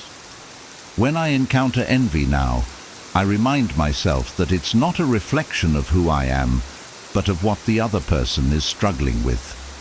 I also try to respond with compassion. Instead of taking their behavior personally, I look for ways to encourage and uplift them, showing them that my success doesn't take away from theirs. Envy is a powerful emotion, but it's one that people must deal with on their own terms. My role is to keep moving forward, staying true to my path, and not letting others' insecurities hold me back. In the end, I've learned that my achievements don't just belong to me. They're also opportunities to inspire others, even if they don't see it that way right away. And that perspective keeps me focused on the bigger picture. 5. Lack of recognition. One of the most painful experiences I've had was feeling invisible in a group where I worked so hard to contribute. I poured hours of effort into a project, ensuring every detail was perfect, only to watch someone else get all the credit. I smiled politely, but inside I felt a sharp sting of bitterness. Why didn't anyone notice what I had done? Why was my effort so easily overlooked? It's a natural human desire to want recognition for our hard work. When that acknowledgement doesn't come, it can breed resentment and even anger, not just toward those who overlooked us, but also toward anyone who seems to receive the recognition we crave. But the more I've studied Stoic philosophy, the more I've realized that seeking validation from others is a fragile foundation for happiness. Epictetus reminds us, don't allow your happiness to depend on something you may lose. Recognition from others is fleeting and often influenced by factors beyond our control. I've learned that the key to overcoming this sense of invisibility lies in shifting my focus inward. Instead of seeking external validation, I now strive to find fulfillment in the work itself. Did I do my best? Did I act with integrity? If the answer is yes, then I know my effort has value, even if no one else acknowledges it. That's not to say I don't still feel the pang of being overlooked sometimes. It's human. But I've also learned the importance of speaking up for myself when appropriate. Sometimes people simply aren't aware of what you've contributed, and a gentle reminder can make all the difference. Other times, I've had to accept that not everyone will notice or appreciate my work, and that's okay too. Now, when I feel underappreciated, I remind myself why I do what I do. Recognition is nice, but it's not the goal. The goal is to grow, to learn, and to contribute meaningfully to whatever I'm part of. By focusing on those internal rewards, I found a deeper sense of peace and purpose, and that's something no one can take away from me. 6. Competition and rivalry. I used to think of competition as purely motivational, something that pushed everyone to do better.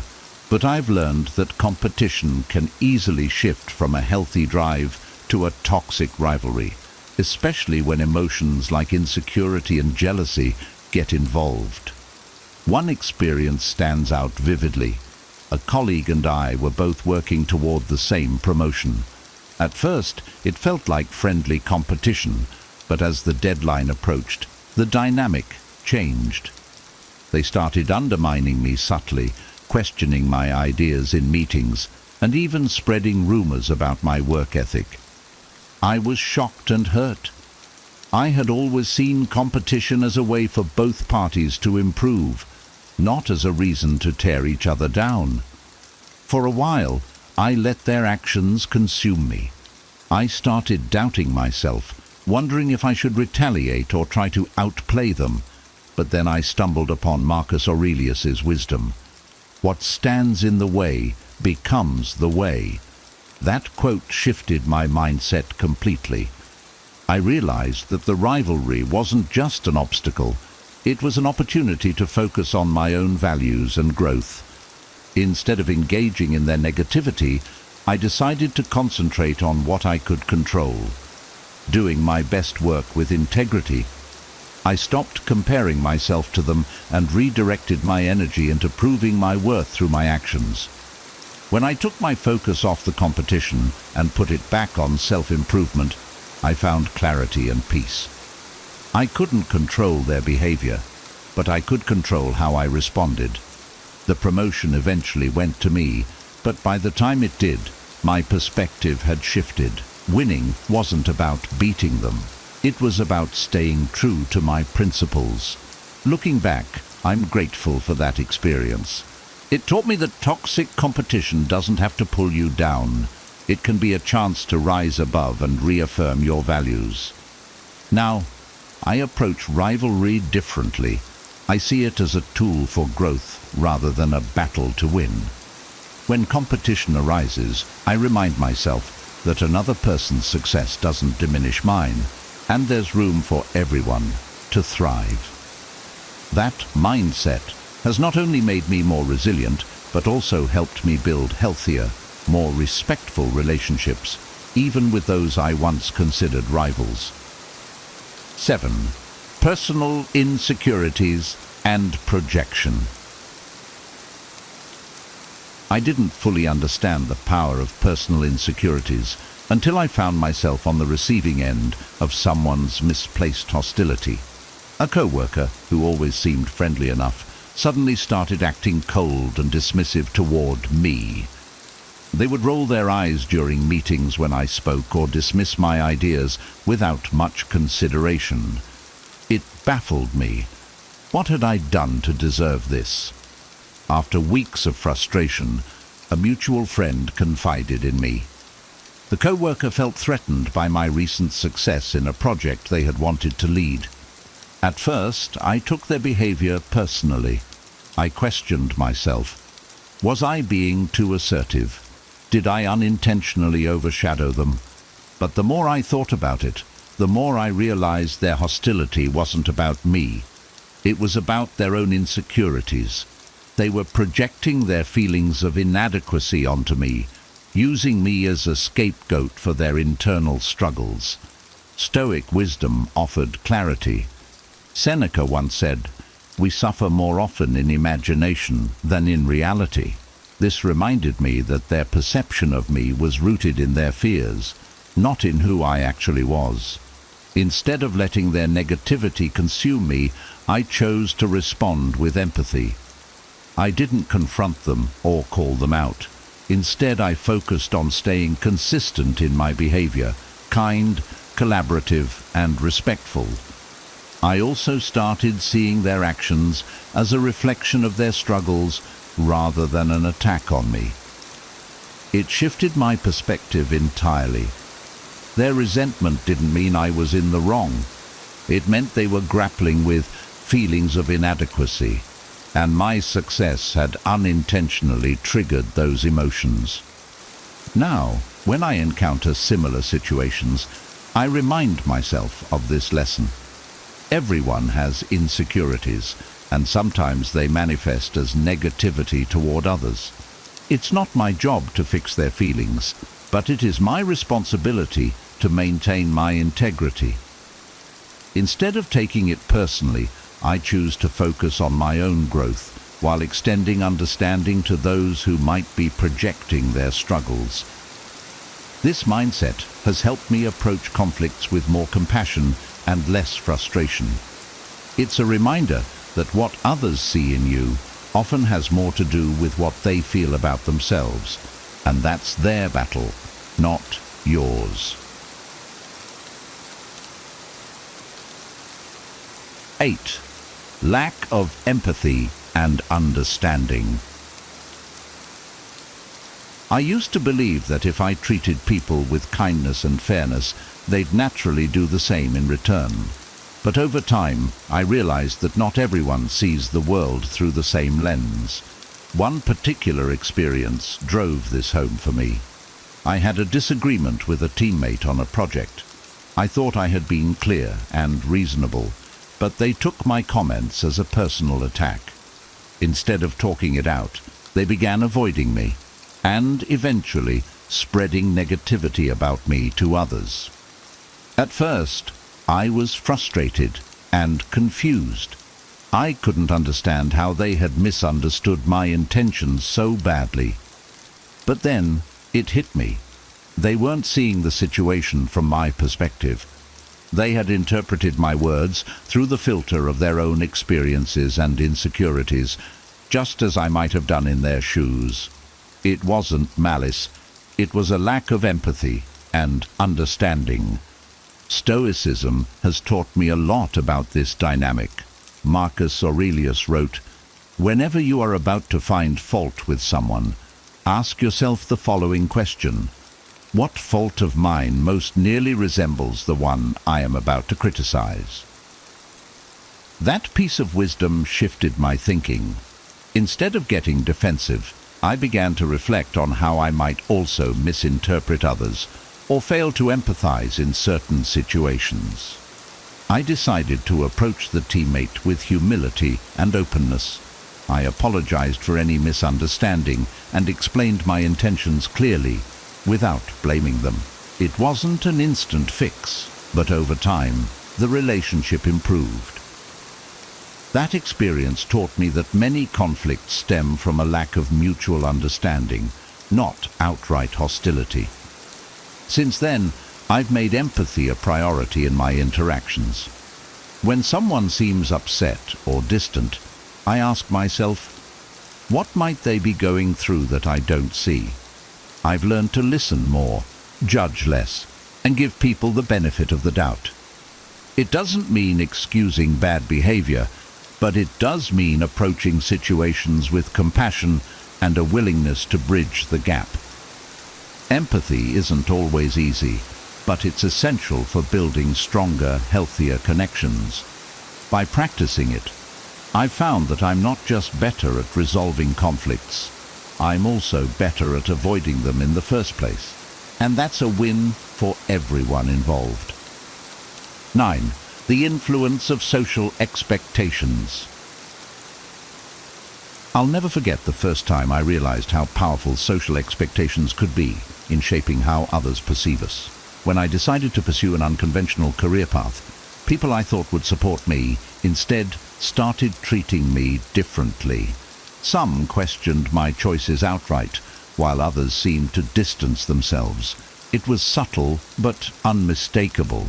Their disappointment and judgment came not from who I was, but from the fact that I wasn't living up to what they believed I should do. At first, I felt a deep sense of frustration. I wanted to explain myself, to justify my decisions and prove that my path was valid. But then I asked myself a simple question: who am I really living for? This reflection brought me back to a core principle of Stoicism. Epictetus said, "It is not the things themselves that disturb us, but our judgments about these things." Their judgments weren't the problem. It was how much I allowed those judgments to affect me. I realized that their discomfort wasn't really about me.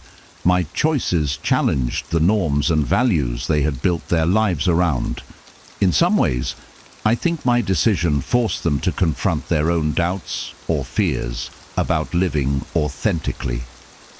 Once I understood this, I stopped feeling the need to justify myself. I let go of trying to win their approval and focused instead on staying true to my own values and goals. Over time, I also learned to embrace the idea that not everyone will understand or accept your path. And that's okay. Some people will come around once they see your conviction, while others may never fully understand. What matters is that you stay aligned with your purpose and don't let societal pressures dictate your life. Now, when I face judgment or resistance for stepping outside of the norm, I remind myself that authenticity often disrupts comfort zones, including my own. Living true to myself isn't just freeing, it's necessary for my happiness and growth.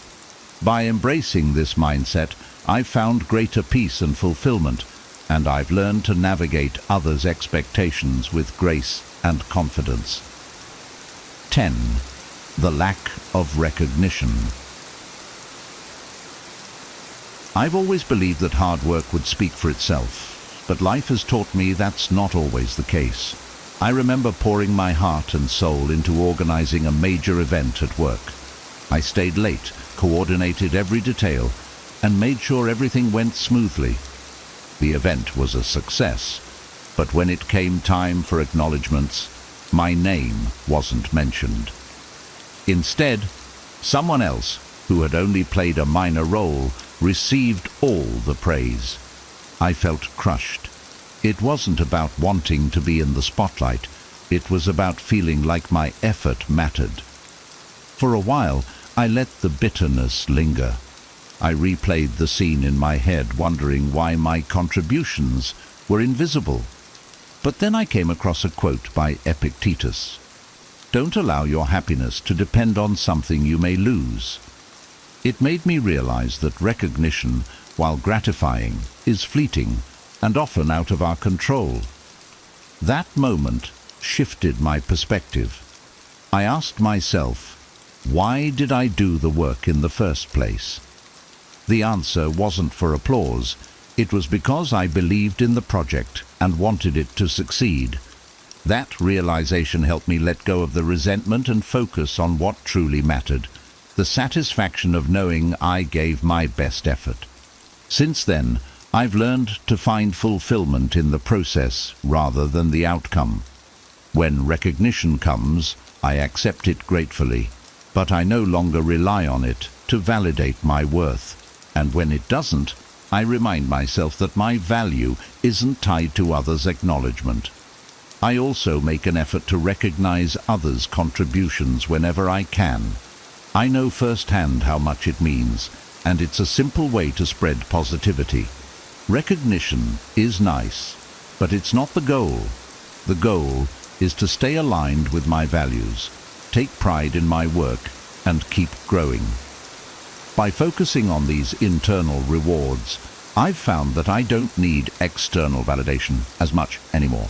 Instead, I've discovered a deeper sense of purpose and peace, knowing that my effort and integrity will always speak for themselves, whether others notice or not. Offenentes överträffen. Rumors and gossip.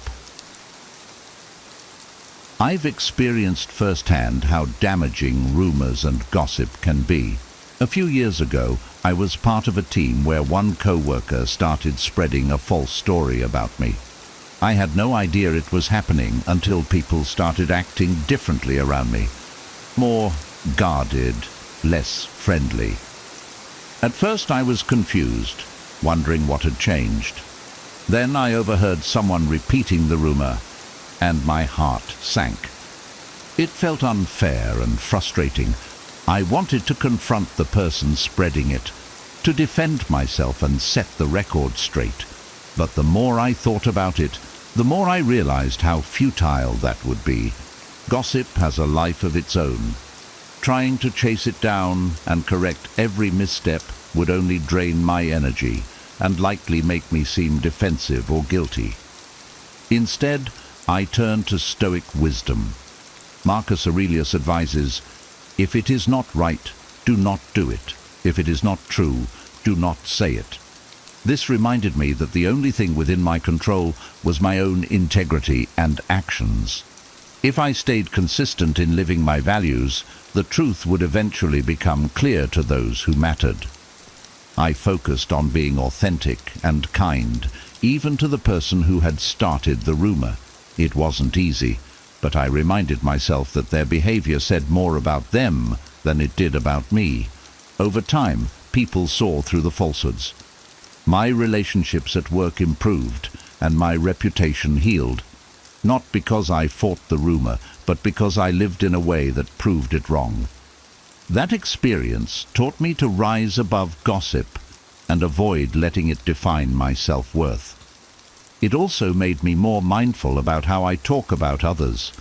Words carry weight, and I now choose to use mine to uplift rather than tear down. When I hear rumors about others, I refuse to participate, knowing how much harm they can cause. In the end, I've learned that authenticity is the best defense against gossip.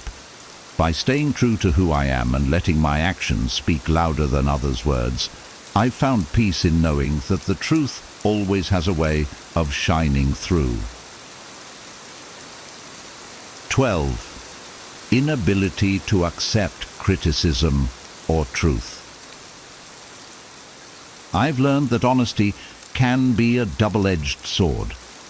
There was a time when I offered constructive feedback to a close friend about a project they were working on. I approached the conversation with care, pointing out areas for improvement while also praising their efforts. I thought I was helping them grow, but instead they became defensive and distant. Over time, our friendship grew strained, and I couldn't figure out why until they admitted they had taken my feedback as a personal attack. It was a tough pill to swallow. My intentions had been good, but they weren't received that way. I realized that not everyone is ready to confront uncomfortable truths or accept criticism, no matter how gently it's delivered. Sometimes, people's inability to hear the truth stems from their own fears and insecurities. Stoicism helped me navigate this. Epictetus advises, if you want to improve, be content to be thought foolish and stupid. This reminded me that being honest, even when it's uncomfortable, is more important than being liked. I've since learned to balance honesty with empathy. Instead of assuming that everyone is ready for the truth, I now gauge whether they're open to feedback.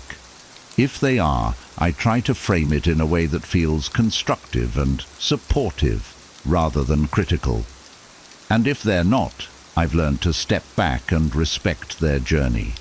It's not my place to force growth on someone who isn't ready. On the flip side, I've also reflected on how I handle criticism.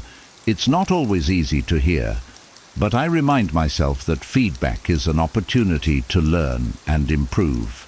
When I approach criticism with curiosity instead of defensiveness, I grow stronger and more resilient.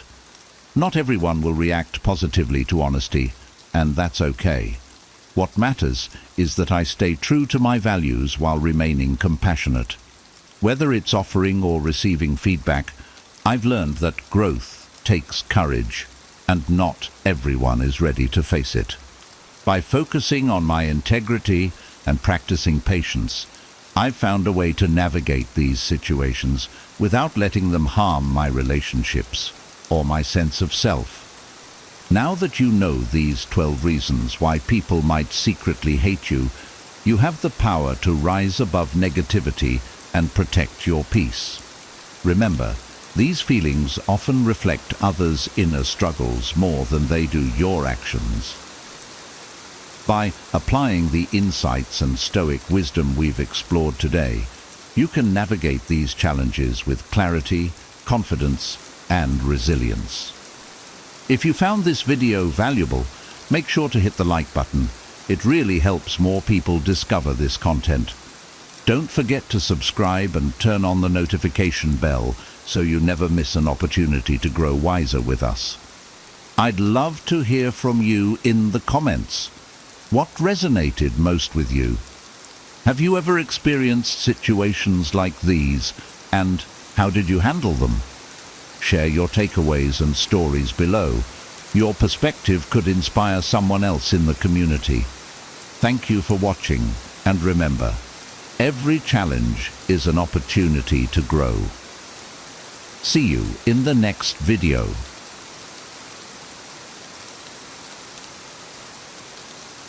Feeling unloved. Discover what it truly means and how to overcome it. In the intricate tapestry of human existence, love is a thread that weaves through every aspect of our lives. It is the foundation upon which we build our connections, our self-worth, and our understanding of the world. Yet there are times when love seems to elude us, leaving us feeling isolated and incomplete. This absence of love is more than just an emotional void. It is a powerful indicator that reveals deeper truths about ourselves and our lives. In this video, we will explore the profound implications of a lack of love. We will delve into the signs that indicate love's absence, reflect on how it affects our self-esteem and mental health, and examine the impact it has on our relationships. Through the lens of Stoic wisdom, particularly the teachings of Seneca, we will uncover how embracing solitude and focusing on self-improvement can transform this lack into a powerful opportunity for growth. Part 2. Reflection on self-worth. Part 1. Understanding the lack of love. To understand the absence of love, we must first define what love truly encompasses. Love is a multifaceted emotion, manifesting in various forms such as romantic love, familial love, friendship, and, most crucially, self-love. Each form of love plays a vital role in our lives, offering support, connection, and a sense of belonging. When one or more of these forms is absent, it can significantly impact our emotional well-being. Identifying the absence of love in your life involves a keen sense of self-awareness. Do you feel disconnected from those around you? Are you constantly seeking validation and approval from others? Do you struggle with feelings of unworthiness or inadequacy? These are all potential indicators that you may be experiencing a lack of love. It's important to recognize that these feelings are not uncommon, and acknowledging them is the first step towards addressing the underlying issues. A vivid example can be found in the story of Jane, a successful professional who seemed to have everything she needed. Despite her achievements, Jane felt a profound emptiness and a persistent sense of loneliness. She realized that her relationships were superficial, driven by external validation rather than genuine connection. This lack of authentic love led Jane to a critical self-reflection, where she discovered that her self-esteem was heavily reliant on the opinions of others. Drawing from Stoic philosophy, Seneca's teachings emphasize the importance of inner worth and self-contentment. According to Seneca, true contentment comes from within, not from external sources. This principle underscores the need to cultivate self-love and inner strength, as these are the foundations of genuine happiness and fulfillment. Understanding the lack of love requires us to look inward and assess our own lives. It's a call to action, to evaluate our relationships and the role love plays within them. By doing so, we can begin to address the root causes of our feelings of emptiness and take steps towards a more fulfilling and love-filled life. Part 2. Reflection on self-worth. The absence of love often mirrors deeper issues related to our self-esteem and self-worth. When we feel unloved, it can be a reflection of how we perceive ourselves and our intrinsic value.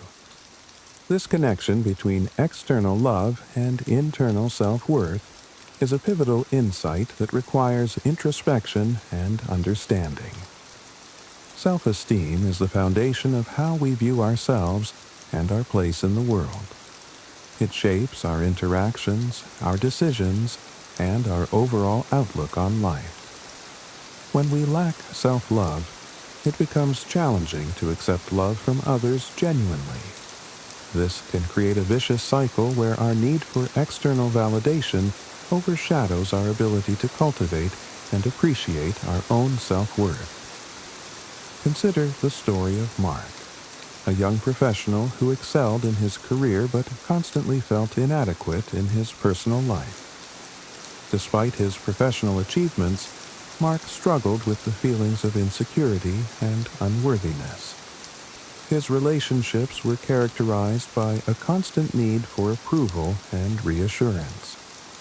It wasn't until Mark began to reflect on his own self-esteem issues that he realized his lack of self-love was driving his need for external validation. By addressing his self-esteem, Mark started to build healthier, more fulfilling relationships based on mutual respect and genuine connection.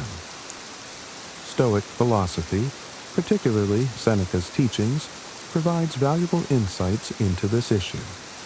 Seneca emphasized that true contentment and self-worth come from within. According to him, we should not rely on external sources for our happiness and sense of self. Instead, we should cultivate an inner resilience and self-appreciation that is independent of others' opinions and actions. This inner strength allows us to navigate the world with confidence and peace, regardless of external circumstances. Reflecting on self-worth means examining our beliefs about ourselves and challenging the negative perceptions that undermine our confidence. It involves practicing self-compassion, recognizing our strengths, and understanding that our value is not determined by others, but by our own intrinsic qualities. By fostering a healthy sense of self-worth, we can break the cycle of dependency on external validation and begin to attract and accept genuine love into our lives. Ultimately, the lack of love can serve as a powerful mirror, reflecting our internal struggles with self-esteem. By addressing these issues and embracing the wisdom of self-worth, we can transform our lives and relationships, creating a foundation of love that begins within and extends outward. Part 3. Impact on mental health.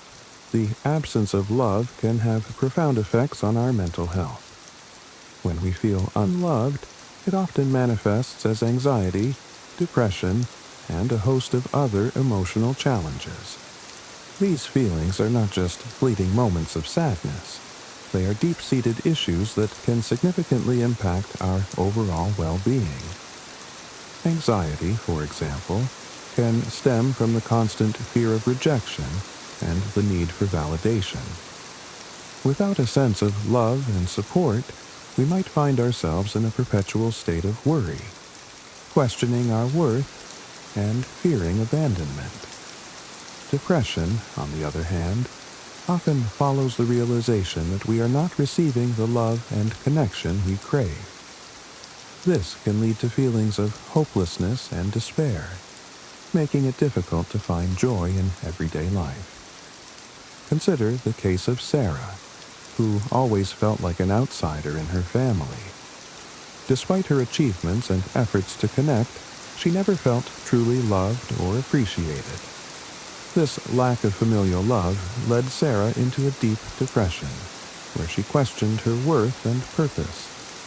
It wasn't until Sarah sought therapy and began addressing her mental health that she could see the patterns in her relationships and work towards healing. Stoic philosophy offers valuable tools for dealing with these emotional challenges. Seneca advised focusing on what is within our control and accepting what is not. This approach helps us manage our emotional responses and maintain inner peace, even in the face of external difficulties. By practicing mindfulness and cultivating resilience, we can better cope with the emotional impacts of feeling unloved. Understanding the impact of a lack of love on mental health underscores the importance of seeking help and support. Therapy, self-help strategies, and building a network of supportive relationships are crucial steps toward healing. By addressing the emotional toll of feeling unloved, we can begin to rebuild our mental health and create a more stable, fulfilling life. Part 4. Evaluating relationships. A lack of love often signals deeper issues within our relationships. Toxic relationships can exacerbate feelings of unworthiness and isolation. Identifying and addressing these unhealthy dynamics is essential for emotional well-being and personal growth. Toxic relationships are characterized by manipulation, control, and a lack of mutual respect. These relationships drain our emotional energy and reinforce negative self-perceptions. Recognizing the signs of a toxic relationship, such as constant criticism, lack of support, and emotional manipulation, is the first step toward breaking free from its harmful effects. Take the example of David, who was in a long-term relationship with a partner who constantly belittled him and undermined his confidence. Over time, David's self-esteem eroded, and he began to believe he was unworthy of love and respect. By recognizing the toxicity of his relationship and choosing to leave, David embarked on a journey of self-discovery and healing. He learned to set healthy boundaries and surround himself with people who valued and respected him. Seneca's wisdom teaches us the importance of choosing our companions wisely. According to Stoic principles, we should surround ourselves with individuals who uplift and inspire us, rather than those who bring us down. Setting healthy boundaries and recognizing red flags are crucial steps in fostering positive, supportive relationships. Evaluating our relationships involves honest self-reflection and courage. It means acknowledging when a relationship is detrimental to our well-being and taking steps to change it. By prioritizing our emotional health and seeking relationships built on mutual respect and genuine care, we can create a supportive environment that nurtures love and self-worth. Part 5. Self-improvement and growth. The absence of love presents a unique opportunity for self-improvement and personal growth. Instead of viewing it as a deficit, we can reframe it as a catalyst for positive change and self-discovery. Self-love practices are essential for building a strong foundation of self-worth. These practices include self-care routines, positive affirmations, and setting personal goals. By taking time to nurture ourselves, we cultivate a sense of inner peace and confidence that is not dependent on external validation. Consider the story of Emily, who, after a series of failed relationships, decided to focus on herself. She began a journey of self-improvement, taking up new hobbies, setting career goals, and practicing mindfulness. Through this process, Emily discovered her passions and built a strong sense of self-worth. When she eventually entered a new relationship, it was based on mutual respect and shared values, rather than a need for validation. Stoic philosophy encourages us to focus on what we can control: our actions, our thoughts, and our responses. By embracing this mindset, we can take proactive steps toward self-improvement. Whether it's through learning new skills, setting personal goals, or practicing gratitude, each step we take towards self-improvement strengthens our sense of self-love and worth. Personal development is a continuous journey. By committing to self-improvement, we not only enhance our own lives, but also attract healthier, more fulfilling relationships. As we grow and evolve, we create a life that reflects our true values and desires. Part 6. Embracing solitude. In our quest for love and connection, we often overlook the value of solitude. Embracing solitude can be a powerful tool for self-discovery and personal growth. It provides us with the space to reflect, recharge, and cultivate a deeper understanding of ourselves. Solitude is not about being lonely. It's about finding peace and contentment within ourselves. It allows us to disconnect from external distractions and focus on our inner world. This introspective time is essential for personal growth and self-awareness. Think of John, who, after a painful breakup, decided to spend time alone rather than jumping into another relationship. During this period of solitude, John practiced meditation, journaling, and self-reflection. He discovered his passions, set new goals, and built a strong sense of self-worth. When he was ready to enter a new relationship, it was from a place of confidence and self-assurance. Stoic practices such as mindfulness and meditation can help us embrace and benefit from solitude. By focusing on the present moment and cultivating a sense of inner peace, we can find strength and clarity in being alone. This inner tranquility allows us to approach life's challenges with resilience and composure. Embracing solitude means making time for ourselves and valuing our own company. It's about recognizing that our worth is not defined by our relationships but by our own intrinsic qualities.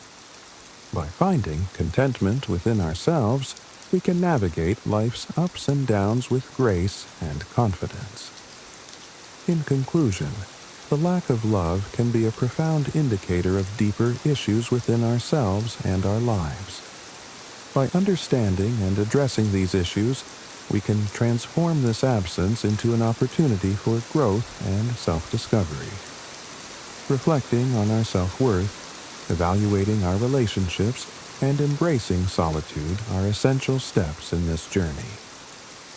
As we navigate this path, let us draw upon the wisdom of Stoic philosophy to cultivate inner strength and resilience. By focusing on what we can control and finding contentment within ourselves, we can create a life that is rich in love and fulfillment.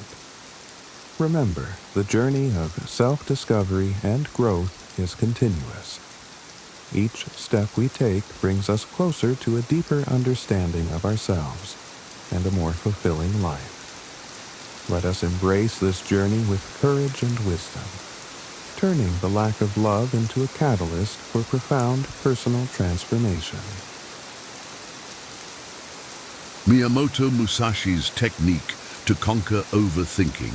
Miyamoto Musashi, a name that echoes through the annals of history, was a legendary Japanese swordsman, philosopher, and strategist.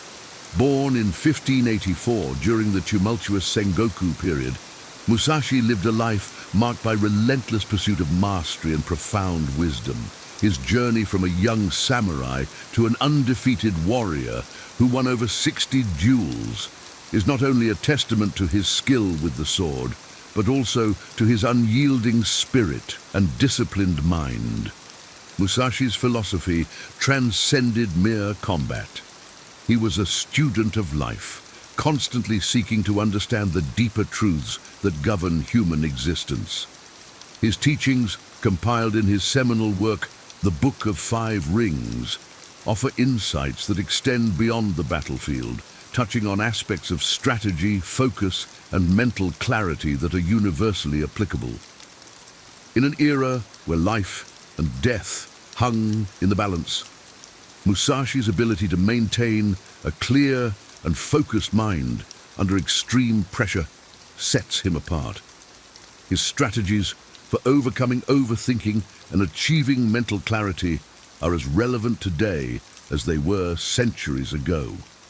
By studying Musashi's life and teachings, we can learn valuable lessons on how to navigate our own mental struggles and achieve a state of inner peace and resilience. Number 1, the power of practice of Miyamoto. Musashi, the legendary swordsman, understood the transformative power of practice. He knew that mastery wasn't achieved overnight, but through relentless and disciplined effort. In today's fast-paced world, we often seek quick fixes and instant gratification, leading to overthinking and frustration when results don't come quickly. Musashi's wisdom teaches us that consistent practice is the key to overcoming mental clutter. By dedicating ourselves to regular practice, whether it's in our careers, personal development, or hobbies, we build resilience and focus. This disciplined approach helps clear our minds of unnecessary doubts and fears. Remember, every great achievement begins with a commitment to practice. The path to mastery is long, but with each step, we refine our skills, sharpen our minds, and move closer to our goals. Embrace the process, trust in the practice, and let go of the need for immediate results. In the words of Musashi, today is victory over yourself of yesterday. Tomorrow is your victory over lesser men. Let this be a guiding principle in your journey towards self-improvement and mental clarity. Number 2, focus on purposeful actions. In a world filled with distractions, Musashi's advice to do nothing that is of no use is more relevant than ever. Overthinking often stems from engaging in activities that add no value to our lives. Whether it's getting caught up in social media drama, endless scrolling, or pointless debates, these distractions clutter our minds and lead us away from our true purpose. Musashi's wisdom teaches us to focus on what truly matters. Identify what is essential in your life and eliminate the rest. By dedicating our time and energy to purposeful actions, we not only achieve more, but also create a clear and focused mind. This Stoic approach encourages us to prioritize our goals and ignore the noise around us. Ask yourself, is this activity bringing me closer to my goals? If the answer is no, it's time to let it go. By simplifying our lives and concentrating on what's important, we reduce overthinking and enhance our productivity and well-being. Number 3, embracing impermanence. Musashi's teachings remind us of the impermanent nature of life. He understood that change is the only constant, and by embracing this truth, we can reduce the mental burden of overthinking.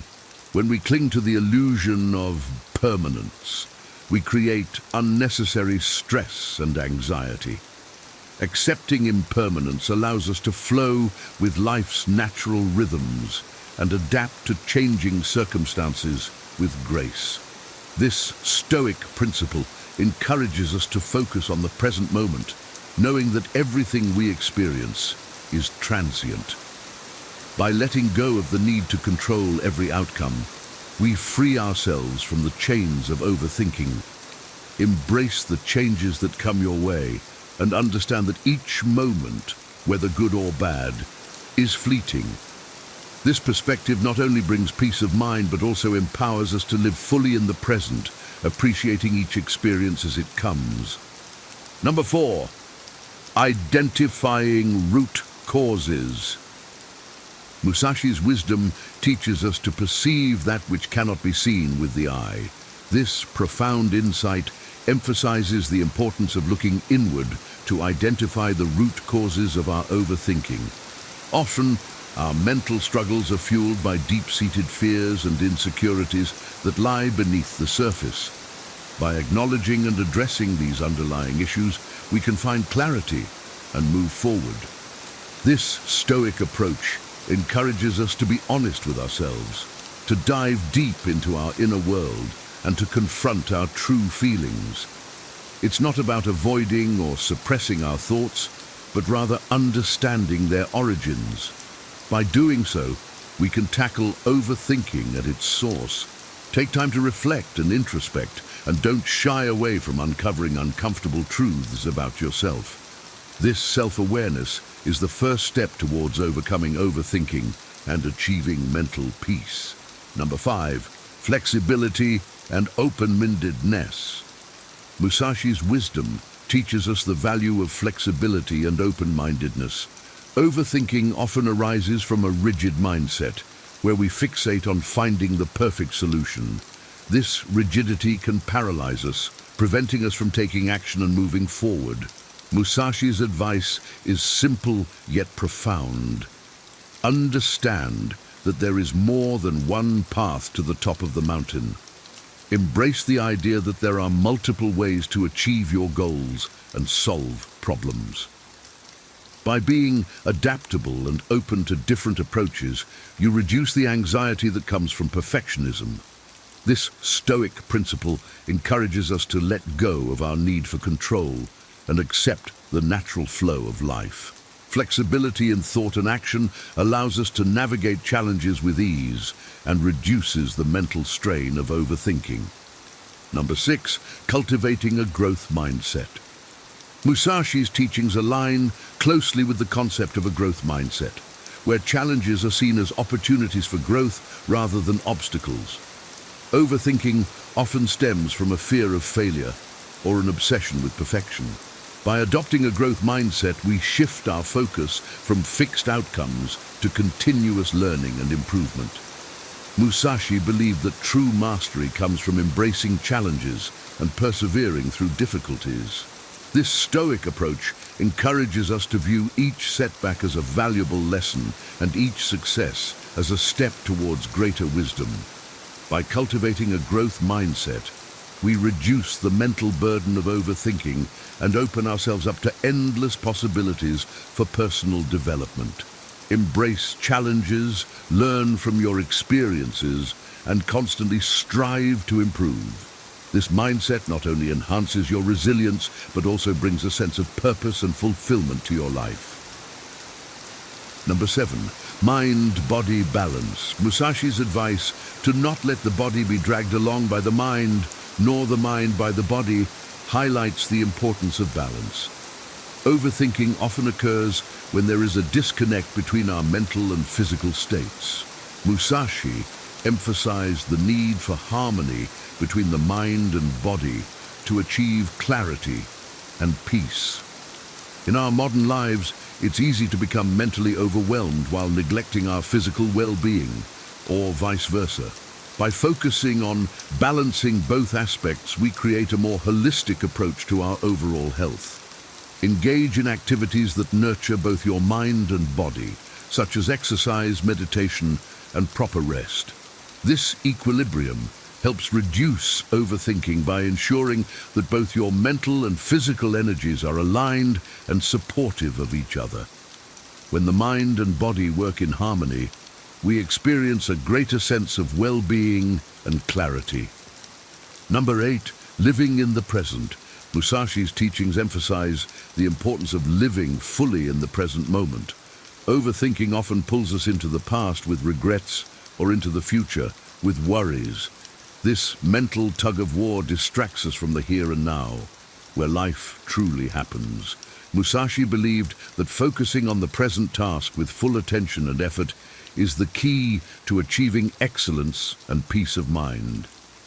This Stoic principle encourages us to embrace each day as it comes, giving our best to what is in front of us without being weighed down by what might or might not happen.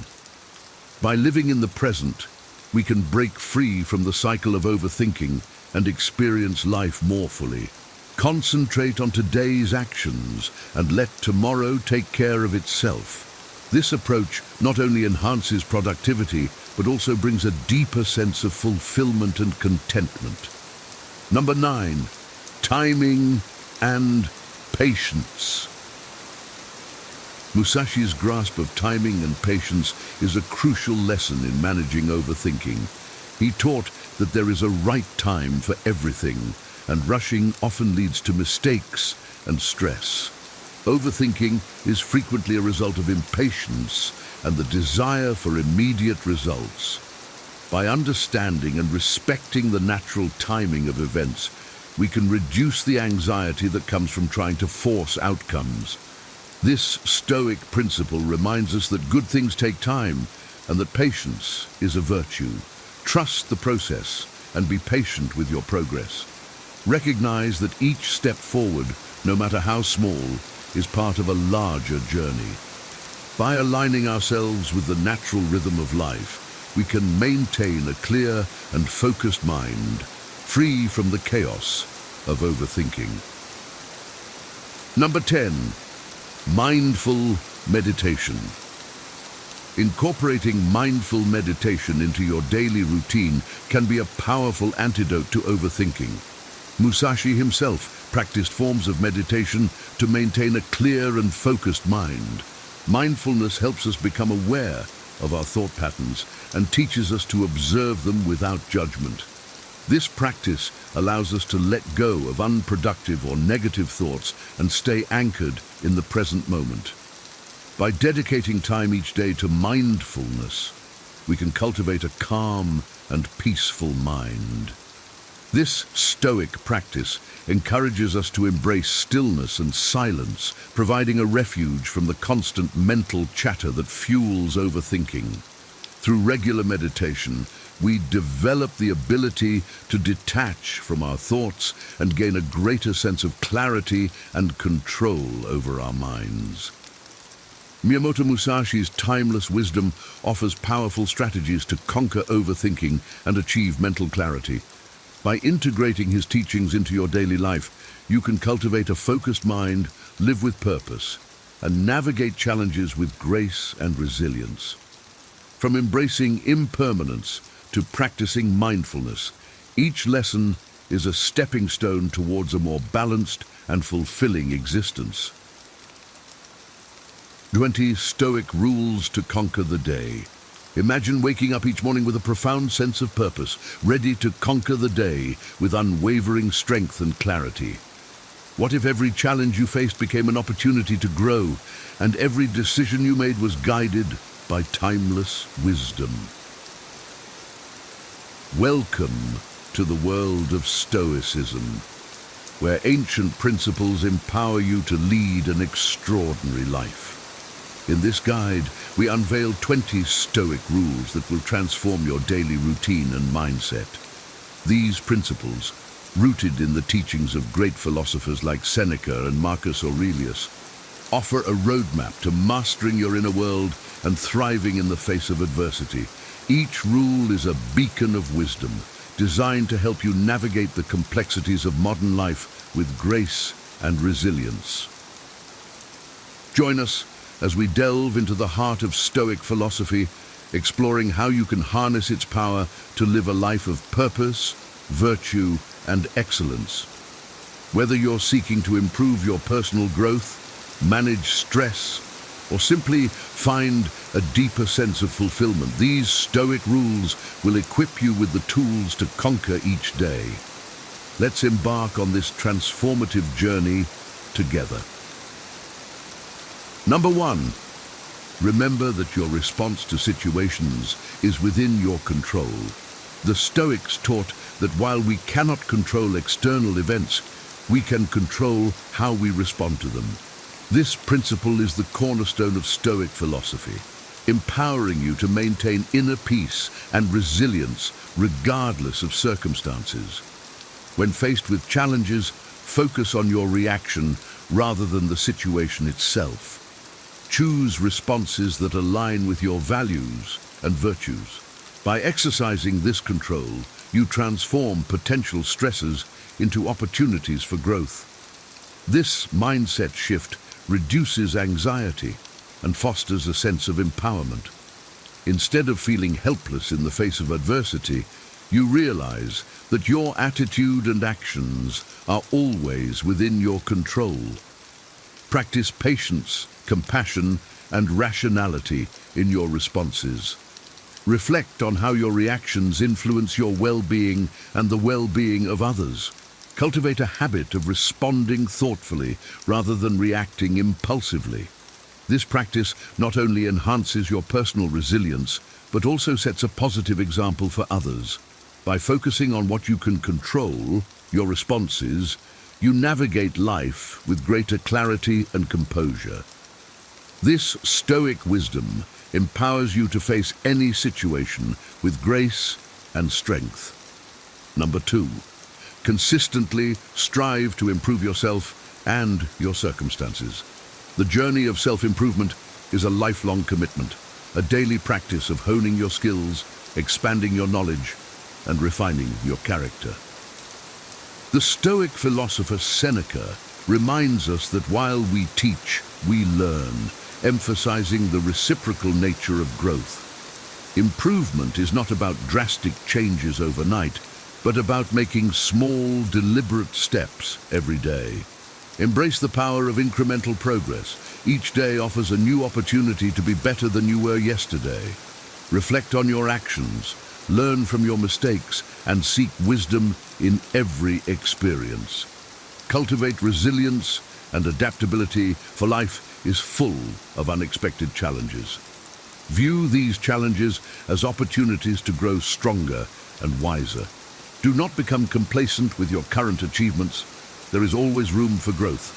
Strive to enhance your physical, mental, and emotional well-being. Read, meditate, exercise, and engage in meaningful conversations. Surround yourself with people who inspire and challenge you. Remember, the pursuit of excellence is a noble endeavor, one that brings fulfillment and a sense of purpose. By committing to continuous self-improvement, you not only elevate your own life, but also contribute positively to the lives of others. Number 3, handle difficult people with serenity, kindness, and grace. The Stoics teach us that we cannot control the actions of others, but we can control our reactions. Encounters with difficult individuals are inevitable, yet they present valuable opportunities to practice virtue. When faced with negativity, respond with calmness and composure. Do not allow others to disrupt your inner peace. Instead, treat them with kindness, even when it is undeserved. This is not a sign of weakness, but of strength. By maintaining your serenity, you demonstrate control over your emotions and set a positive example. Kindness disarms hostility and often transforms adversaries into allies. Approach every interaction with grace, recognizing that everyone is fighting their own battles. Show empathy and understanding, even when it is challenging. Remember, the way you treat others is a reflection of your character, not theirs. Practicing kindness and grace in difficult situations cultivates patience and fortitude. It strengthens your ability to remain unshaken by external events. Embrace these encounters as opportunities to grow and to reinforce your commitment to living virtuously. By handling difficult people with serenity, kindness, and grace, you elevate yourself and those around you. Number 4, stay present and handle what is in front of you. In the hustle and bustle of daily life, it is easy to become overwhelmed by the myriad of tasks and worries. The Stoic principle of focusing on the present moment offers a profound solution. By staying present, you anchor yourself in the here and now where your power lies. The past is unchangeable and the future is uncertain. Only the present is within your control. Concentrate on the task at hand, giving it your full attention and effort. This not only enhances the quality of your work, but also reduces anxiety. When you focus on what you can do now, you eliminate the fear of what might happen later. Approach each task with a clear mind, undistracted by the noise of the past or future. This level of focus leads to a deeper sense of accomplishment and satisfaction. Moreover, handling what is in front of you cultivates a habit of mindfulness, allowing you to experience life more fully. Embrace the present moment, for it is the only time you truly have. By living in the present, you honor the gift of life and make the most of every opportunity. Number 5, view challenges as essential for discovering your true strength. The Stoics believed that adversity is not just inevitable, but necessary for personal growth. Every challenge you face is an opportunity to test and reveal your inner fortitude. It is through the crucible of difficulty that your true character is forged. When you encounter obstacles, do not shy away or succumb to despair. Instead, embrace them as opportunities to demonstrate resilience and perseverance. Each challenge you overcome builds your confidence and prepares you for future trials. Remember, the strength of a tree is not measured by the absence of storms, but by its ability to withstand them. Similarly, your strength is revealed through your capacity to endure and overcome hardships. View each challenge as a stepping stone towards greater wisdom and strength.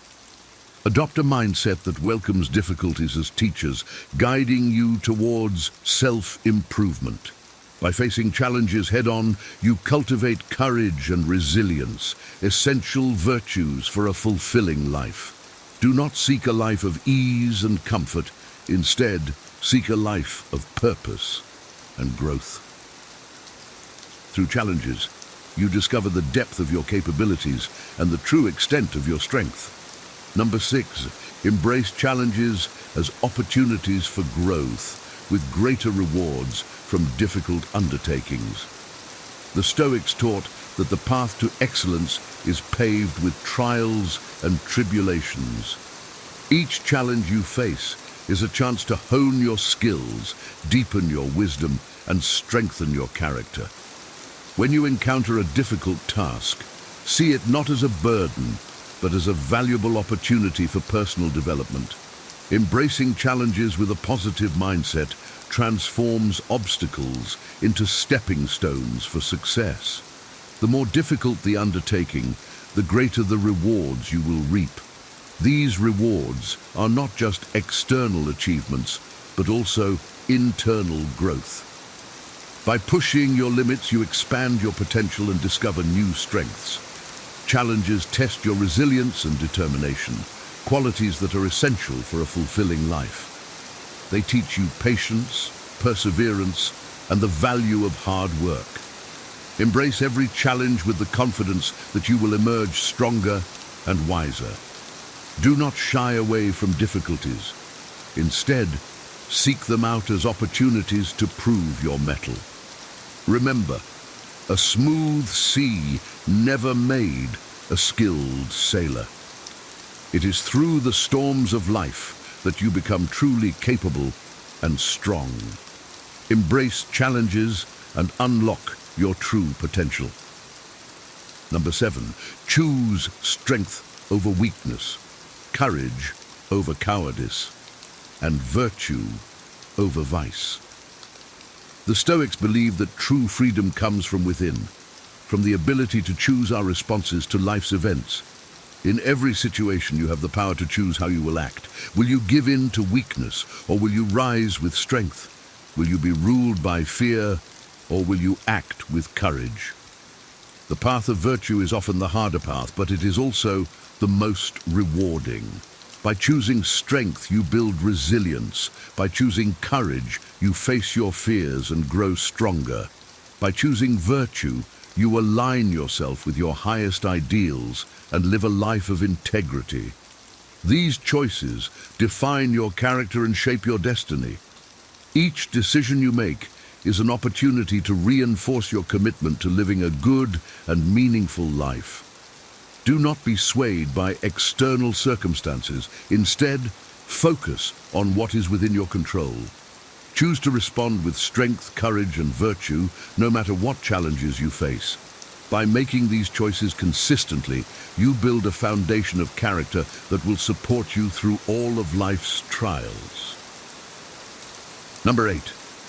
Begin each day by envisioning how you want to feel at the end of it. The Stoics emphasize the importance of intentionality and foresight. Starting your day with a clear vision sets the tone for everything that follows. Take a moment each morning to reflect on your goals and the kind of person you aspire to be. Envision the emotions you want to experience at the end of the day: satisfaction, peace, accomplishment. This practice aligns your actions with your values and priorities, guiding you through the day with purpose. When challenges arise, this vision serves as a compass, reminding you of what truly matters. By focusing on the desired end state, you are more likely to make choices that lead to a fulfilling and meaningful day. This proactive approach reduces the likelihood of regret and increases your sense of control over your life. It is a powerful exercise in mindfulness and self-discipline. Envisioning your desired feelings at the end of each day helps you stay committed to your goals and maintain a positive, productive mindset. Make this practice a daily habit and watch how it transforms your life, one day at a time. Number 9, accept and extract good from your fate. The Stoics believed in the concept of amor fati, or love of fate. This means embracing whatever life throws at you, not with resignation, but with a proactive attitude of finding the good in every situation. Life is unpredictable and often beyond our control, but our response to it is always within our power. Accepting your fate means acknowledging reality without complaint or resistance. It's about recognizing that every experience, no matter how challenging, carries within it the seeds of growth and learning. By extracting the good from your circumstances, you transform adversity into an opportunity for personal development. This mindset fosters resilience as you learn to see obstacles as stepping stones rather than barriers. It also cultivates gratitude as you become more aware of the hidden blessings in every experience. Accepting your fate with grace and wisdom allows you to live in harmony with the world, free from the turmoil of resistance and regret. Embrace each moment fully, trust in the unfolding of your life, and find peace in the knowledge that everything has a purpose. By loving your fate, you turn every situation to your advantage. Number 10. Focus on today's tasks to alleviate anxiety about the future. The Stoics taught that worrying about the future is futile and distracts from the present moment, where our true power lies. By concentrating on what you can do today, you harness your energy and attention effectively. The future is uncertain and beyond your direct control, but the actions you take now can shape it positively. Break down your goals into manageable tasks and tackle them one by one. This approach not only reduces anxiety, but also enhances productivity and a sense of accomplishment. When you focus on today's tasks, you are fully engaged in the present, making each moment count. This mindfulness brings clarity and calm, enabling you to handle challenges with greater ease. Moreover, by taking care of the present, you lay a solid foundation for the future. Trust that by giving your best effort today, you're preparing yourself for whatever tomorrow may bring. Let go of the need to predict or control the future, and instead immerse yourself in the here and now. This practice of focusing on today's tasks cultivates a sense of peace and empowers you to live more fully and effectively. Number 11, avoid complaints as they hinder personal growth. The Stoics believed that complaining is a waste of energy and a sign of weakness. It focuses attention on what is wrong rather than what can be improved. Complaints create a negative mindset, fostering dissatisfaction and helplessness. Instead of complaining, take constructive action. When faced with a problem, seek solutions and opportunities for learning. Every challenge is a chance to develop resilience and resourcefulness. By reframing difficulties as growth opportunities, you shift your focus from what is lacking to what can be gained. This proactive approach empowers you and fosters a positive outlook. Complaining also affects those around you, spreading negativity and lowering morale. Cultivate a habit of gratitude and positivity. Focus on the aspects of your life that are within your control and take responsibility for your actions. When you feel the urge to complain, pause and reflect on how you can address the situation constructively. This mindset not only enhances your personal growth, but also sets a positive example for others. By avoiding complaints and embracing a proactive attitude, you build a stronger, more resilient character and contribute to a more positive and productive environment.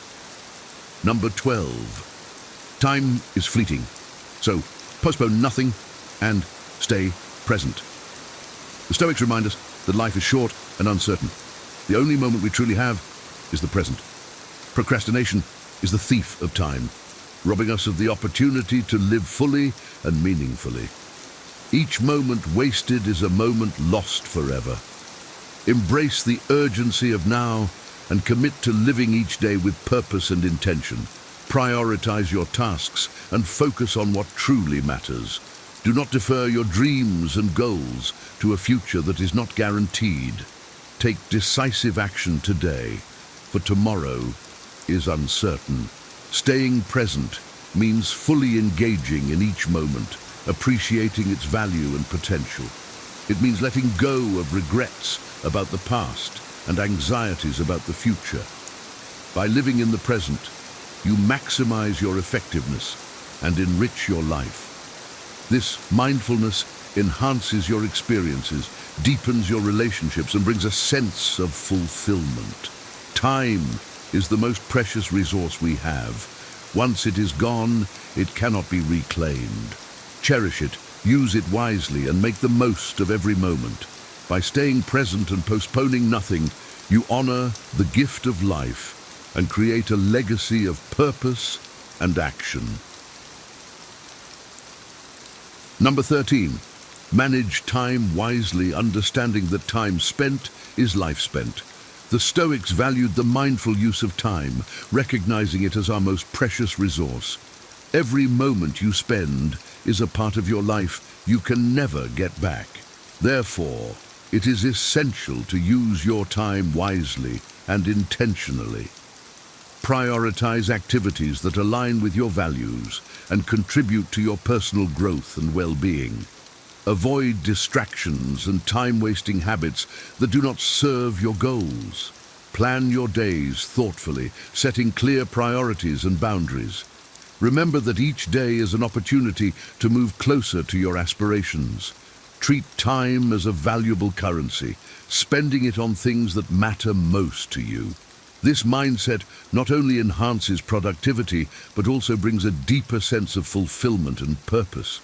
Reflect regularly on how you spend your time and make adjustments as needed to stay aligned with your goals. By managing your time wisely, you take control of your life and make the most of the limited time you have. The mindful use of time leads to a more focused, intentional, and meaningful life, allowing you to achieve your fullest potential. Number 14, have a clear direction and purpose to succeed.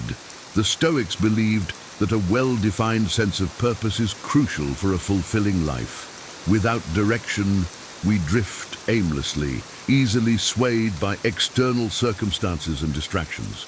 To succeed, you must know where you are going and why. Clarify your goals and values and align your actions with them. This clarity provides a roadmap for your life, guiding your decisions and actions. It instills a sense of purpose and motivation, driving you to persevere even in the face of obstacles. A clear direction helps you stay focused and resilient, reducing the likelihood of being derailed by setbacks. Reflect on your passions and strengths and consider how they can contribute to your overall purpose. Set specific, achievable goals that move you closer to your vision. Regularly review and adjust your goals to ensure they remain aligned with your evolving values and circumstances. By having a clear direction and purpose, you create a sense of meaning and fulfillment in your life. It gives you the motivation to overcome challenges and the resilience to stay committed to your path. With a clear purpose, you can navigate life with confidence and achieve lasting success. Number 15. Live purposefully, recognizing the brevity of life. The Stoics often reflected on the fleeting nature of existence, urging us to live with intention and urgency. Life is short and time is precious. To live purposefully means to align your actions with your core values and long-term goals. It involves making deliberate choices that contribute to a meaningful and fulfilling life. Avoid distractions and superficial pursuits that do not serve your deeper purpose. Embrace the present moment, fully engaging in your activities and relationships. This mindful approach enhances your experiences and brings a sense of fulfillment. Reflect regularly on your priorities and ensure that your daily actions align with them. By living purposefully, you make the most of the limited time you have. You focus on what truly matters and let go of what does not. This practice not only enriches your own life, but also positively impacts those around you. Recognizing the brevity of life instills a sense of urgency and motivation to live fully and authentically. Embrace this Stoic wisdom and commit to living each day with purpose and intention, making your life a reflection of your highest values and aspirations. Number 16, focus on tasks with minimal distractions to maximize effectiveness. The Stoics emphasize the importance of concentration and discipline. In our fast-paced, distraction-filled world, maintaining focus can be challenging, but is crucial for productivity and success. Identify the tasks that are most important and dedicate your full attention to them. Eliminate or minimize distractions, whether they are digital notifications, unnecessary meetings, or cluttered environments. Create a conducive workspace that fosters concentration and clarity. Practice mindfulness techniques to enhance your ability to stay present and focused. This disciplined approach not only improves the quality of your work, but also reduces stress and increases satisfaction. By giving your full attention to one task at a time, you enhance your efficiency and achieve better results. This practice also fosters a sense of accomplishment and progress, motivating you to continue striving for excellence. Prioritize deep work and avoid multitasking, which can dilute your efforts and reduce overall productivity. Remember, the quality of your work is directly related to the quality of your attention. By focusing on tasks with minimal distractions, you maximize your effectiveness and make significant strides toward your goals. Number 17, use your life to be extraordinary. Every moment is a gift, an opportunity to rise above mediocrity and leave a mark on the world. The Stoics teach us that life is fleeting, a brief flicker in an eternity of darkness. Why waste it on trivialities? Channel your inner potential, strive for greatness, and aim to be a person of value. Extraordinary lives are not the result of extraordinary circumstances, but of extraordinary efforts. Choose to be extraordinary in your thoughts, actions, and character. Set high standards for yourself and pursue them relentlessly. Remember, it is not the external achievements that define an extraordinary life, but the inner virtues cultivated along the way. Live with purpose, integrity, and a commitment to excellence. Your legacy is built one decision at a time, one action at a time. Be the person who inspires others, who makes a difference, and who lives with intention. Do not settle for a life of quiet desperation. Instead, embrace the challenge of becoming the best version of yourself. The world needs extraordinary people, and you have the power to be one of them. Seize the day and make your life a testament to the greatness within you.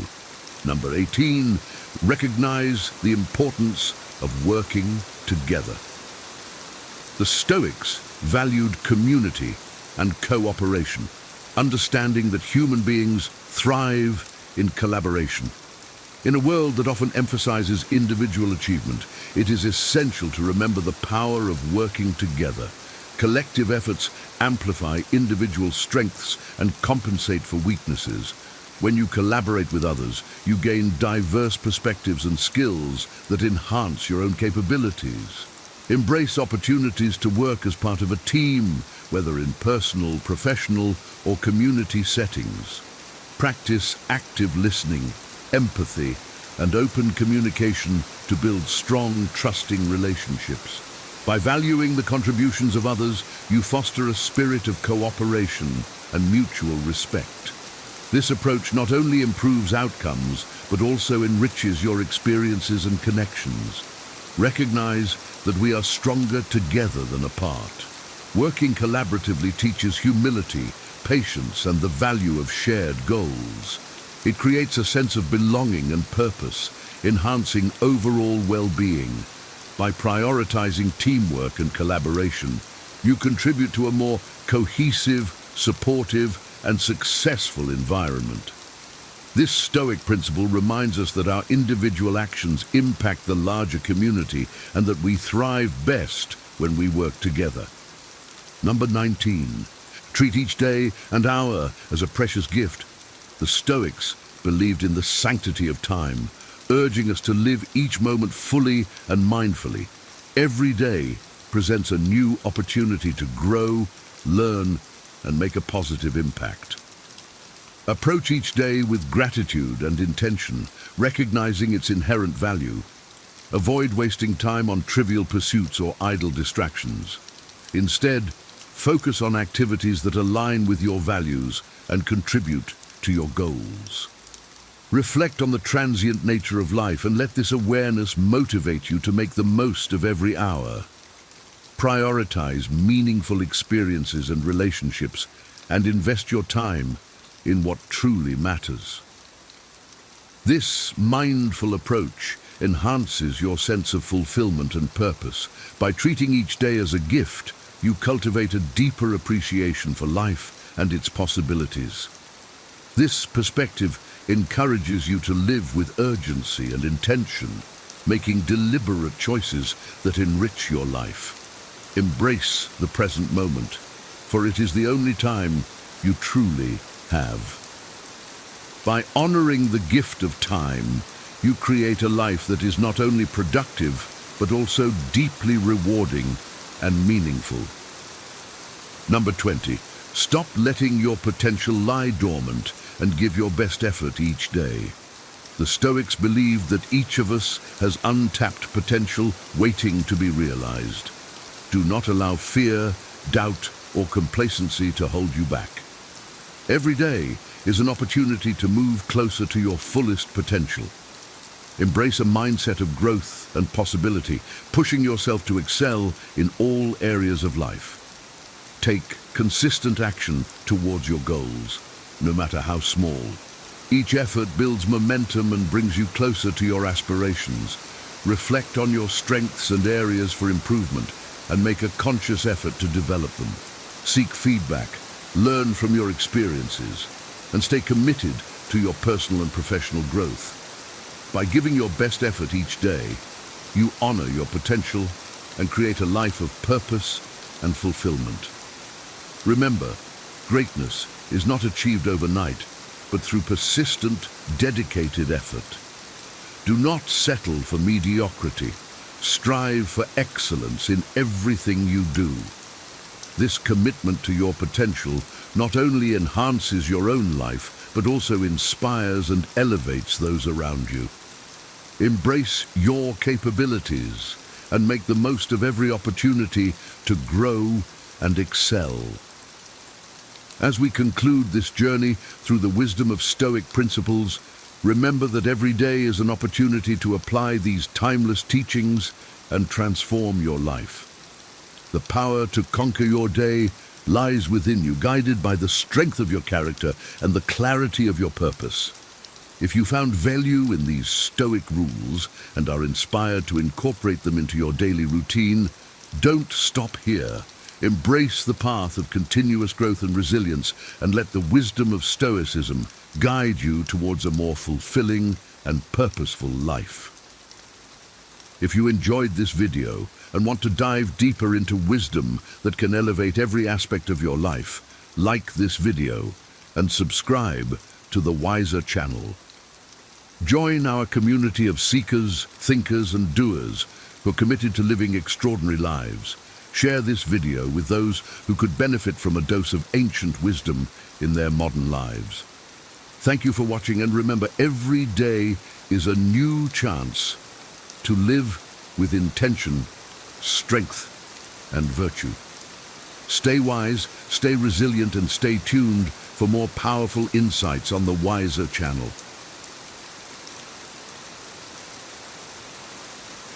Have you ever found yourself overwhelmed by stress, unable to stay calm amidst the chaos of everyday life? Imagine if you could navigate life's storms with an unshakable sense of peace and composure. This is the promise of Stoicism, an ancient philosophy that has guided countless individuals toward a more resilient and fulfilling existence. In a world filled with uncertainties and challenges, the teachings of Stoic philosophers like Epictetus, Seneca, and Marcus Aurelius offer timeless wisdom that can help you maintain inner tranquility no matter what life throws your way. In this video, we will explore 15 profound lessons from Stoicism that can transform your approach to life's trials and tribulations. These principles, grounded in the art of emotional detachment, mindfulness, acceptance, and more, will equip you with practical tools to cultivate a calm and composed demeanor. Join us on this journey of self-discovery and learn how to apply the ancient wisdom of Stoicism to achieve inner peace and mastery of your emotions in the modern world. Let's delve into these invaluable teachings and unlock the secrets to a serene and resilient life. 1. Develop emotional detachment. Developing emotional detachment doesn't mean becoming cold or indifferent. Rather, it's about cultivating an objective perspective on outcomes and external events. Imagine you're preparing a project presentation for months, and despite your efforts, it doesn't get the approval you hoped for. Instead of spiraling into disappointment and self-doubt, Stoicism teaches us to recognize that the outcome is beyond our control. We can control only the effort we put into our work and our reaction to its reception.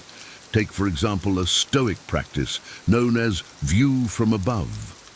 Picture yourself as a bird soaring high above your city. From this vantage point, your problems, which seem monumental up close, appear much smaller. This mental exercise helps to detach emotionally from the intensity of immediate situations, providing a broader perspective and reducing emotional turmoil. Additionally, consider the practice of imagining you're a third-party observer of your own life. For instance, if you receive harsh criticism at work, instead of immediately feeling hurt or defensive, pause and imagine how you would advise a friend in the same situation. This shift in perspective allows you to respond with rationality and calm, rather than being swept away by immediate emotional reactions. By cultivating emotional detachment, you empower yourself to face life's ups and downs with greater equanimity. This practice helps you maintain inner peace and focus on what you can control, your own responses, while letting go of the need to control external events and outcomes. 2. Practice mindfulness. Mindfulness, a concept deeply rooted in Stoic philosophy, involves being fully present and engaged in the current moment. Consider the example of a person stuck in a long commute. Instead of letting their mind wander to stressful thoughts about the day ahead or frustrations about the delay, they can focus on the present. They might notice the details of their surroundings, the rhythm of their breath, or the sensation of the seat beneath them. By immersing themselves in the present moment, they can reduce anxiety and find calm amidst the chaos. Seneca, a revered Stoic philosopher, taught that mindfulness isn't limited to serene moments, but should extend to everyday activities. For instance, while washing dishes, focus on the feel of the water, the sound of the clinking plates, and the motion of your hands. This practice transforms mundane tasks into opportunities for mindfulness, helping to ground you in the present and preventing your mind from being overwhelmed by past regrets or future worries. By practicing mindfulness, you develop the ability to live in the now, appreciating each moment as it comes. This focus not only enhances your daily experiences, but also fosters a deeper sense of peace and clarity, allowing you to navigate life's challenges with a composed and resilient mindset. 3. The value of gratitude. Gratitude, a powerful principle in Stoicism, involves appreciating what you have and finding value in every experience. Imagine a challenging work project that didn't yield the desired results. Instead of fixating on the failure, a Stoic perspective encourages you to appreciate the lessons learned and the skills developed during the process. This shift in focus can transform setbacks into opportunities for growth and reflection. Seneca emphasized the importance of redirecting our attention from what we lack to what we possess. Consider the simple act of enjoying a meal. Rather than taking it for granted, pause to appreciate the effort that went into preparing it, the nourishment it provides, and the sensory pleasure of its taste and aroma. This practice of gratitude can extend to all areas of life, from relationships to personal achievements, fostering a sense of contentment and reducing the desire for more. In moments of adversity, gratitude acts as a beacon, guiding you through difficult times by highlighting the positives in your life. This practice not only enhances your overall well-being, but also strengthens your resilience, enabling you to maintain a calm and balanced outlook regardless of external circumstances. 4. Keep learning and growing. The commitment to lifelong learning and personal growth is a cornerstone of Stoic philosophy.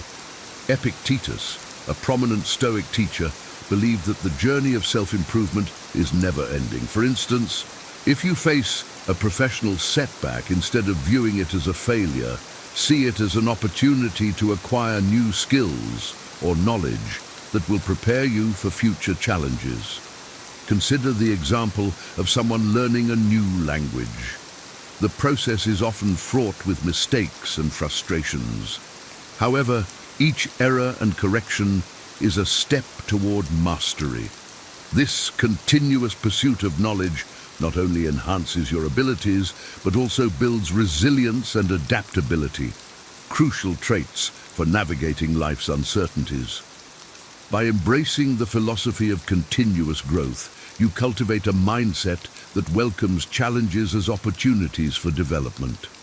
This approach aligns with the Stoic belief that we are always in the process of becoming better versions of ourselves.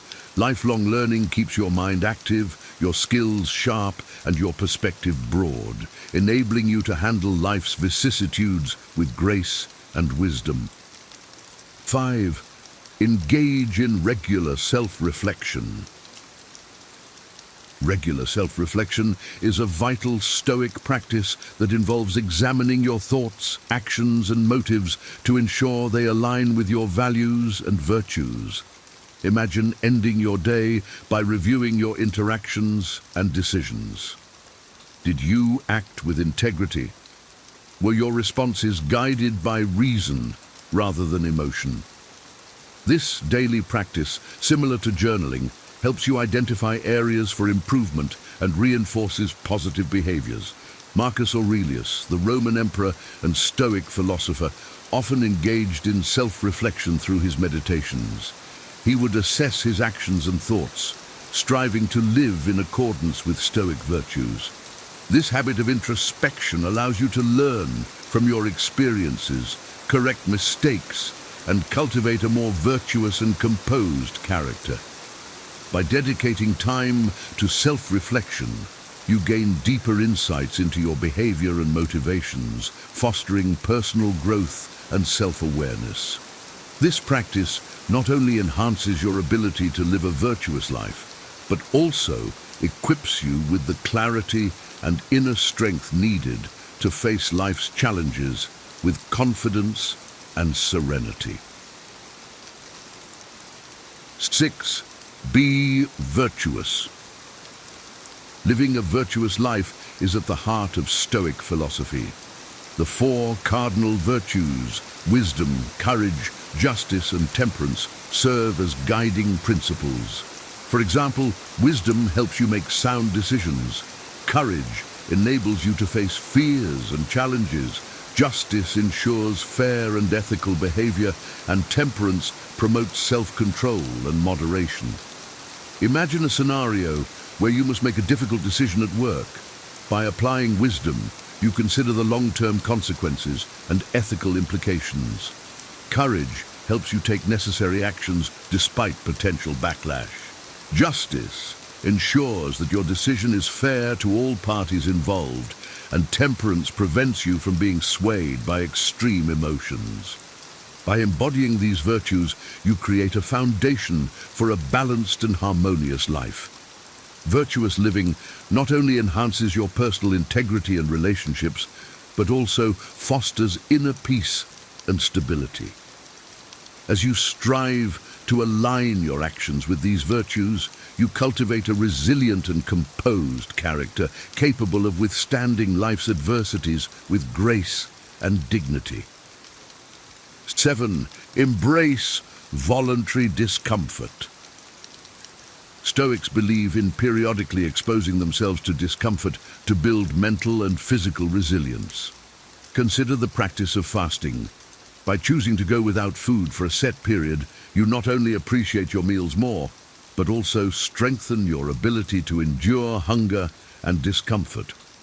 Another example is taking cold showers. This simple act trains your body and mind to handle physical stress, making you more resilient to everyday challenges. Voluntary discomfort can also involve refraining from certain pleasures like social media or luxury items to cultivate self-discipline and gratitude for the basics.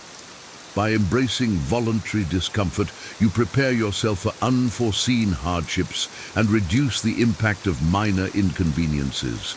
This practice builds a robust character, capable of maintaining composure and calm in the face of adversity.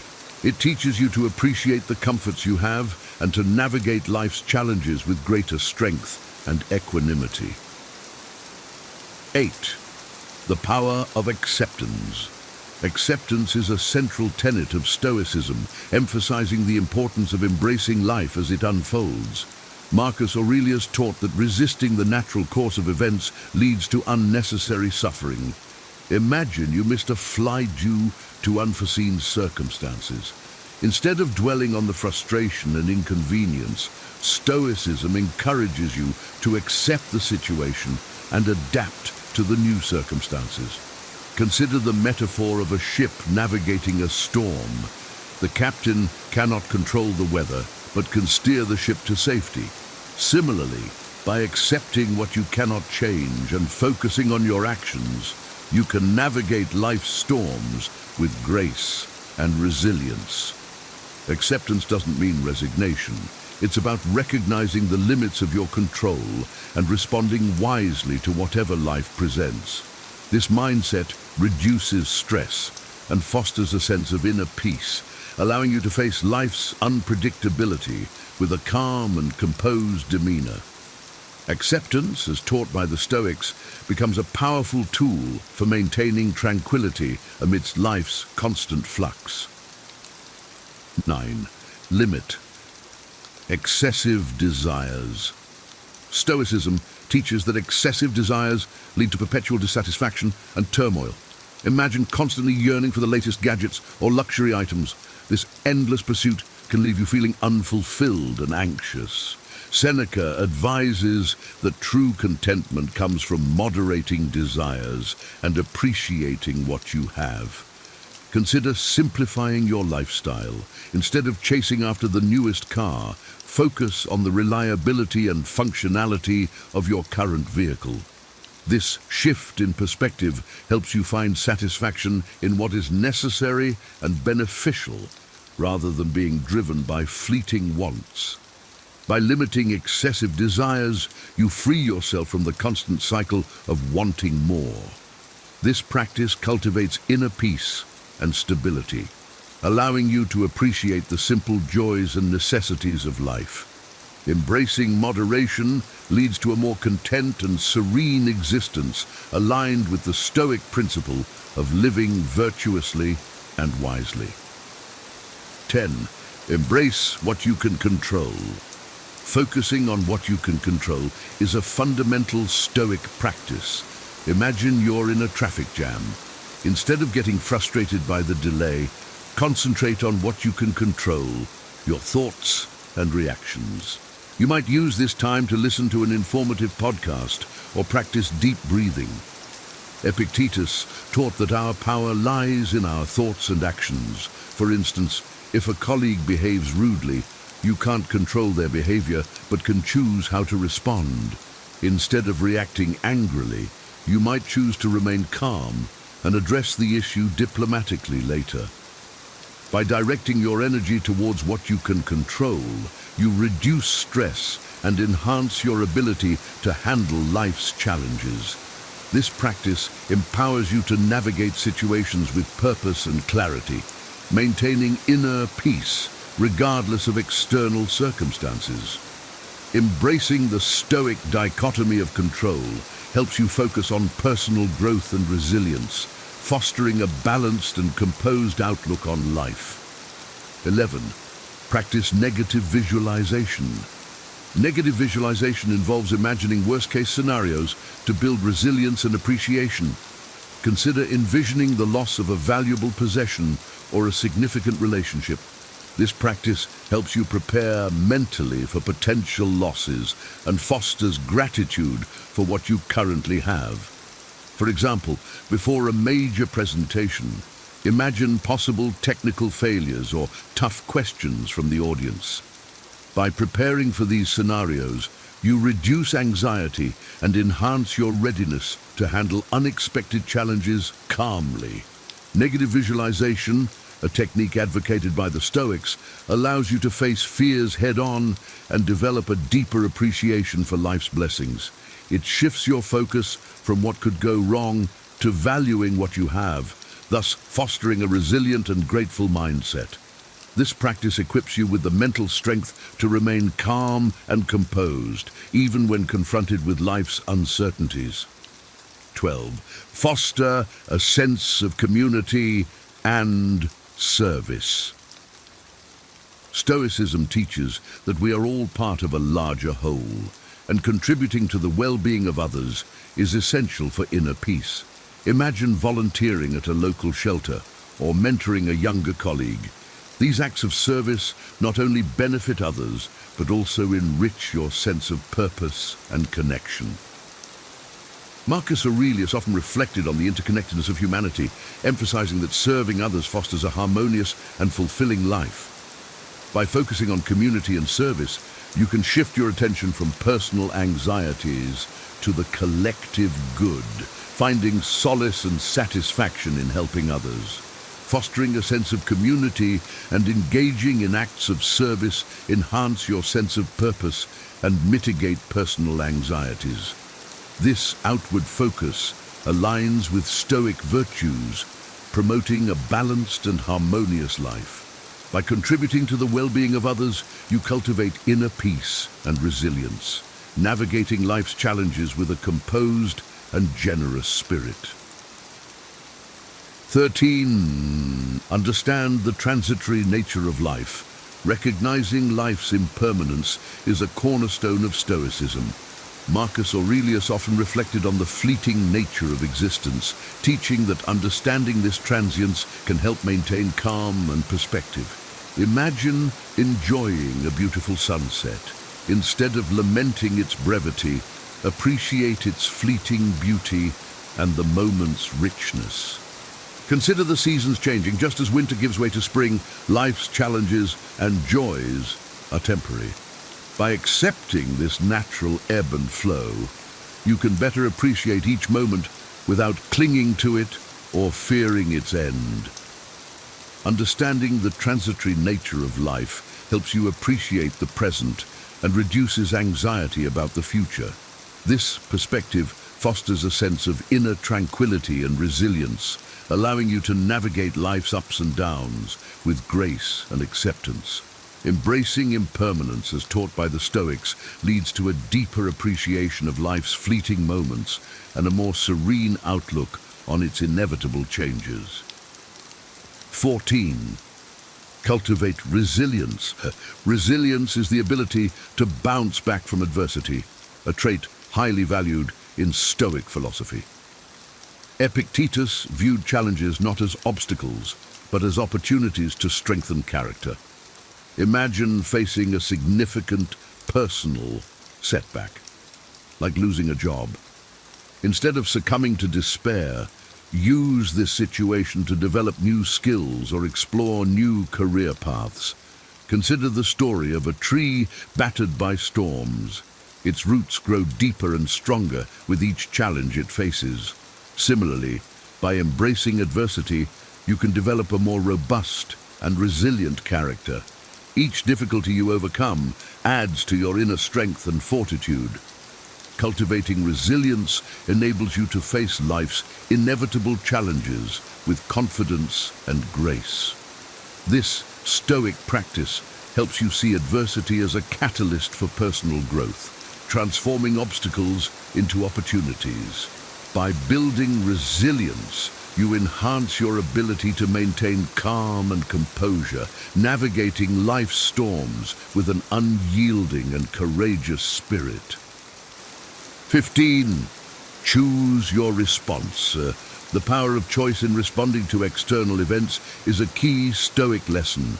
Epictetus taught that while we cannot control what happens to us, we can control our reactions. For instance, if someone cuts you off in traffic, you can choose to react with anger or remain calm and let it go. Imagine facing a sudden job loss. Instead of reacting with panic, choose to see it as an opportunity for new beginnings. Focus on what you can do next, updating your resume, networking, and exploring new career options. Choosing your response empowers you to maintain inner peace and control over your emotions. This practice aligns with the Stoic principle of focusing on what you can control, fostering a balanced and composed outlook on life. By consciously shaping your reactions, you can navigate life's challenges with wisdom and resilience, maintaining calm amidst the chaos. In conclusion, in a world where chaos and unpredictability seem to reign supreme, the timeless wisdom of Stoicism offers a beacon of hope and a path to inner tranquility. By embracing the 15 lessons we've explored, from practicing mindfulness and gratitude to cultivating resilience and understanding life's impermanence, you can transform your approach to everyday challenges and find peace amidst the storm. These Stoic principles are not mere abstract concepts, but practical tools that can be integrated into your daily life. They encourage you to focus on what you can control, accept what you cannot, and respond to life's trials with wisdom and grace. Whether it's through self-reflection, voluntary discomfort, or continuous learning, each lesson provides a unique strategy to strengthen your character and enhance your emotional resilience. Remember, the journey to a calm and composed life is ongoing. It's about progress, not perfection. By consistently applying these Stoic teachings, you can cultivate a mindset that embraces life's uncertainties with courage and equanimity. As you continue to grow and evolve, let these ancient insights guide you toward a more serene, fulfilling existence. Thank you for joining us on this exploration of Stoic philosophy. May these lessons inspire you to live with greater wisdom, courage, and inner peace, no matter what challenges you may face. Here are 10 terrible signs. You're being gaslighted. You might think you'd recognize manipulation when it happens, but gaslighting is so subtle that it can make you question everything, even your own reality. It's not just about someone lying to you. Gaslighting is designed to erode your confidence, isolate you, and make you feel like you're losing your grip on what's real. Have you ever felt like you're apologizing for things you didn't do, doubting memories you were sure about, or wondering if you're too sensitive? You're not alone, and it's not in your head. This form of manipulation is more common than you think, and the damage it causes can be devastating. In this video, we'll walk through 10 clear and unmistakable signs of gaslighting, using real-life examples to help you identify these tactics. If you've ever felt confused, isolated, or trapped in a relationship, this might explain why. And by the end, you'll have the tools to recognize gaslighting and take the first steps toward breaking free. Let's dive in. 1. You constantly question your memory. Gaslighting often starts subtly, planting seeds of doubt about your memory. Imagine this. You clearly recall discussing weekend plans with your partner. You suggested going to a new restaurant, and they agreed. However, when the weekend arrives, they insist you never mentioned it. You must have dreamed that up, they say with a dismissive laugh. You replay the conversation in your mind, wondering if you truly imagined it. Another example might be at work. You distinctly remember your manager assigning you a task during a meeting, but later they claim they assigned it to someone else and that you misunderstood. You second-guess yourself, even though you made a note of it right after the meeting. This repeated denial of your reality creates a pattern.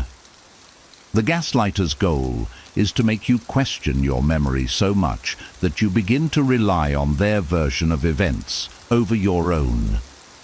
Over time, you might start to feel like your memory is faulty, even when you've always trusted it before. It's crucial to recognize this pattern. A healthy relationship, whether with a partner, friend, or colleague, doesn't involve dismissing or rewriting your reality.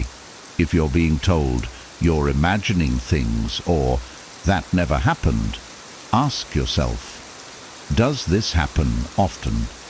Does it make you feel confused or doubtful about things you know to be true? Keeping a journal can help. Write down key conversations and events as they happen. If someone later tries to tell you it didn't happen that way, you'll have a record to validate your memory. Gaslighting thrives on confusion and self-doubt, but with awareness and self-trust, you can start to see through the manipulation. Recognizing the signs is the first step toward reclaiming your confidence. 2. You find yourself apologizing too often. One of the clearest signs of gaslighting is the growing compulsion to apologize for things you didn't even do. The gaslighter manipulates situations to make you feel at fault, even when they're the one causing harm. For example, let's say you planned a dinner party and spent hours preparing. The gaslighter shows up late without explanation, and when you express frustration, they turn the tables. You're always so dramatic about these things. Maybe I wouldn't be late if you weren't so controlling. Suddenly you're apologizing for expecting them to be on time, even though their behavior was the issue. Another instance could occur in a friendship. You tell a close friend that something they said hurt your feelings. Instead of apologizing, they respond with, "You're way too sensitive. I was just joking." Now, instead of feeling validated, you're apologizing for taking offense. Over time, this pattern erodes your sense of self-worth. You start to internalize the idea that you're overly emotional, overly demanding, or just not good enough. You apologize not just to the gaslighter, but to others in your life, often feeling like a burden in situations where you're not at fault. If you notice this in yourself, take a step back and ask, why am I apologizing? Was this situation truly my fault? Start paying attention to how often you apologize and whether the apology feels warranted. This behavior isn't a reflection of who you are. It's a symptom of emotional manipulation. The next time you're tempted to apologize unnecessarily, pause. Instead, express your feelings assertively.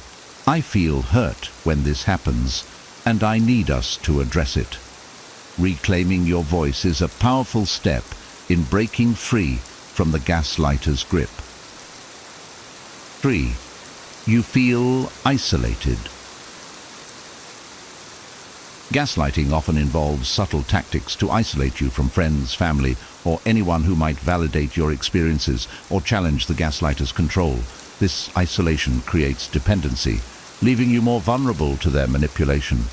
For instance, imagine you're excited to meet a close friend after a long time, but your partner begins making comments like, "Why do you even hang out with them? They don't really care about you." Or they might say, "I don't trust them. They're a bad influence on you." Over time, these remarks may cause you to second-guess your friendships, leading you to withdraw from people who could offer support. At work, this can happen when a manipulative colleague tells you, "The team doesn't really think you're contributing much." They might discourage you from seeking feedback from others, subtly driving a wedge between you and the rest of your team. This isolates you professionally, making you rely solely on their distorted version of reality. Gaslighters also use this tactic with family. They may make offhand comments like, "Your parents never really understood you, did they?" Or, "Your sibling always seemed jealous of you." These remarks plant doubts about your closest relationships, pushing you further into isolation. When you're cut off from external support, the gaslighter's influence becomes stronger. You may start to feel like they're the only person you can rely on, even as they undermine your sense of self. To combat this, actively seek connection with those who uplift and support you. Reach out to friends or family you've drifted from, even if it feels difficult. Sharing your experiences with a trusted person can help break the cycle of isolation. Remember, Isolation is a tool of control. Staying connected is your way out. 4. Your confidence has plummeted. Gaslighting often chips away at your self-esteem, leaving you doubting your abilities, decisions, and worth. Over time, you may find yourself hesitating to take initiative or make choices because you fear getting it wrong, or worse, being criticized by the gaslighter. For example, imagine you're proud of completing a big project at work. You share your excitement with a colleague who's been undermining you, and they respond with something like, "It's not that impressive. Anyone could have done that." Suddenly, your sense of accomplishment deflates, and you start questioning whether your hard work even mattered. In relationships, a gaslighter might belittle your contributions or mock your ideas in subtle ways. You suggest trying a new hobby or planning a trip, only to hear, "That's a dumb idea. I don't know why you'd think that would work." Even if it's framed as a joke, the constant dismissiveness makes you second-guess yourself, and eventually you stop sharing your ideas altogether. This loss of confidence can creep into everyday decisions. You might start overthinking simple choices, what to wear, what to cook, or how to respond in conversations, because the gaslighter has made you feel like you can't do anything right. You might even start seeking their approval for things you once handled confidently on your own. To rebuild your confidence, begin by recognizing your own strengths and achievements. Keep a journal of your accomplishments, big or small, and revisit it whenever you feel self-doubt creeping in. Surround yourself with people who value and respect you, as their support can help counter the negativity. Most importantly, remember that the gaslighter's criticism reflects their need for control, not your actual worth. By reclaiming your self-belief, you take a critical step toward breaking free from their influence. 5. They twist the truth. Gaslighters are experts at twisting the truth to suit their narrative, leaving you confused and questioning reality. They'll take a situation where they're clearly in the wrong and distort the facts until you're unsure of what really happened. For example, let's say they blatantly lied about something. Perhaps they said they were working late, but you later find out they were out with friends. When confronted, instead of admitting the lie, they respond with, "You're always suspicious of me. No wonder I didn't tell you. You would have overreacted." Suddenly, the focus shifts from their dishonesty to your supposed overreaction, making you feel guilty for even bringing it up. Another scenario could involve a family disagreement. Imagine you catch them criticizing you to a relative. When you bring it up, they twist the situation. "I was defending you, actually. They were saying much worse things about you, but of course, you only hear what you want to hear."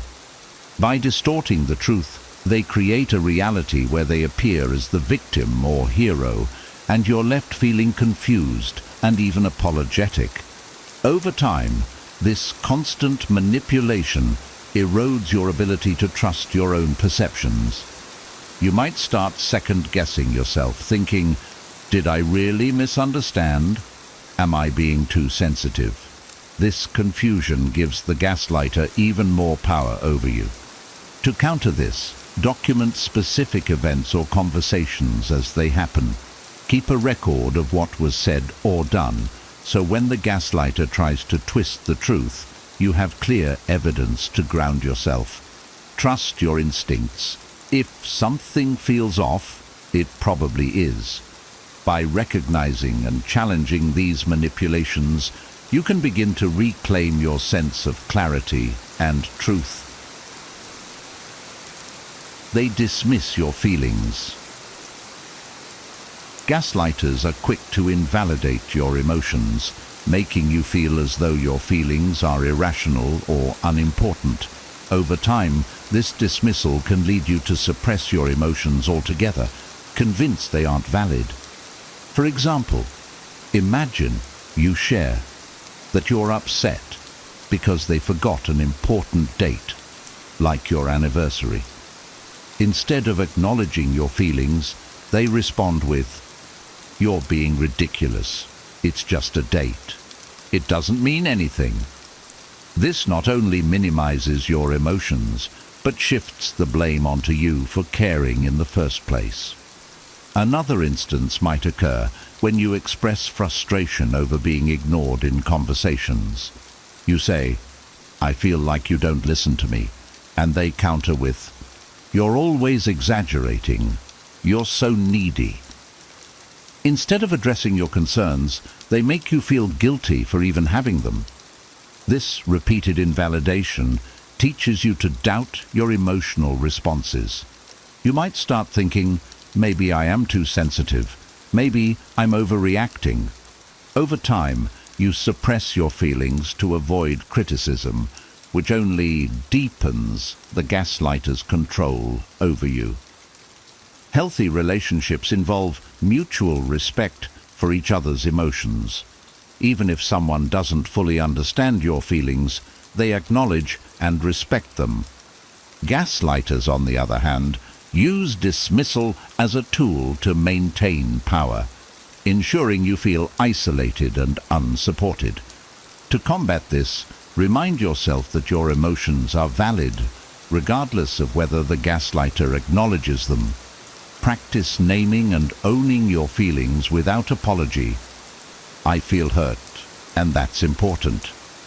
Seek out friends, family, or a therapist who will listen and affirm your experiences. Validation from a trusted source can help you rebuild your confidence and resist the urge to suppress your emotions. You deserve to be heard and respected. 7. You feel constantly confused. A key tactic of gaslighting is creating a fog of confusion. The gaslighter's ever-changing stories, contradictory statements, and denial of events leave you questioning your perception of reality. Over time, you feel trapped in a cycle of doubt and frustration. For example, they might promise something significant, like attending an important event with you. When they fail to show up, you confront them, only to hear, "I never said I'd go to that. You must have misunderstood." You're left wondering if you misremembered the entire conversation, even though you were sure of it just moments ago. Another example is when they contradict themselves. They might criticize you for spending too much time with friends, but when you stay home, they accuse you of being boring or antisocial. No matter what you do, they find a way to twist the situation, leaving you feeling like you can't win. This constant uncertainty affects your mental well-being. You may start questioning even simple things. Did I really hear them correctly? Am I making things worse? This confusion is exactly what the gaslighter wants. It keeps you off balance and more likely to depend on their version of reality. To regain clarity, write things down as they happen. Document important conversations and decisions so you can revisit them if they try to rewrite history. Sharing your experiences with a trusted friend or therapist can also help validate your perceptions and break the cycle of confusion. Most importantly, trust your instincts. If something feels off, it probably is. Gaslighters thrive on making you doubt yourself, but by recognizing their tactics and reinforcing your own sense of reality, you can begin to see through the manipulation and regain your confidence. 8. They use your insecurities against you. Gaslighters are skilled at identifying your vulnerabilities and exploiting them to maintain control. They subtly or overtly weaponize your insecurities, using them to manipulate your emotions and actions. For example, if you've shared that you're self-conscious about your appearance, a gaslighter might make backhanded compliments like, "You look nice, but that outfit would be better if you lost a little weight." On the surface, it sounds like a helpful suggestion, but it's designed to deepen your insecurity and make you feel inadequate. In a work setting, a manipulative colleague might say, "You're great at what you do, but you're not really leadership material." This preys on any doubts you may have about your abilities and subtly undermines your confidence. You might start avoiding opportunities for growth, believing you're not good enough. In relationships, they might exploit your desire for connection. For instance, if you've shared a fear of being abandoned, they might say, "No one else would put up with you the way I do," making you feel like you're lucky to have them, even as they treat you poorly. This tactic leaves you feeling powerless and overly reliant on their approval, as they've convinced you that your insecurities define you. To counter this, remind yourself that everyone has insecurities. It's part of being human, but they don't define your worth. Surround yourself with people who uplift and support you, rather than exploit your vulnerabilities. If possible, seek out a therapist or coach to help you rebuild your confidence and recognize your strengths. Remember, your insecurities are not a weakness to be exploited. They're opportunities for growth and self-acceptance. By acknowledging and owning them, you take away the gaslighter's power and start reclaiming your self-worth. They play the victim. Gaslighters often deflect accountability by portraying themselves as the victim, even when they're the ones at fault. This tactic shifts the focus away from their behavior, making you feel guilty for even bringing up an issue. For instance, let's say you confront them about breaking a promise, like not showing up to an event you planned together. Instead of addressing the broken promise, they respond with something like, "Do you know how hard my week has been? I can't believe you'd attack me over something so small when I'm already under so much stress." Suddenly, you're comforting them instead of addressing your own hurt. In another example, you might point out a pattern of disrespectful behavior, such as frequent interruptions during conversations. Instead of taking responsibility, they turn the tables. "I only interrupt because you never listen to me. Do you know how frustrating that is for me?" Now, you're questioning whether you've been unfair and apologizing for something they created. This victim mentality can extend to their relationships with others, too. They might claim their boss is out to get them, or that their friends have abandoned them for no reason, subtly painting themselves as someone constantly wronged by the world. This reinforces their narrative and keeps you feeling guilty for adding to their problems. To break free from this dynamic, practice recognizing the pattern. When they deflect and play the victim, gently steer the conversation back to the issue at hand. For example, you could say, "I understand you've been stressed, but I need us to focus on how this situation made me feel." It's crucial to remember that everyone has challenges, but genuine victims don't manipulate others with their struggles. By staying grounded in your feelings and refusing to accept misplaced blame, you take a step toward regaining control. 10. You feel trapped in the relationship. One of the most painful signs of gaslighting is the feeling of being stuck, as though there's no way out of the relationship or situation. The gaslighter's manipulation has created a dependency that makes leaving seem impossible, even when you recognize the harm. For example, the gaslighter might convince you that you're incapable of managing without them. They'll say things like, "You'd never survive on your own," or "No one else would love you the way I do." These statements prey on your fears and insecurities, making you feel unworthy and powerless. Another way they trap you is by creating an illusion of unpredictability.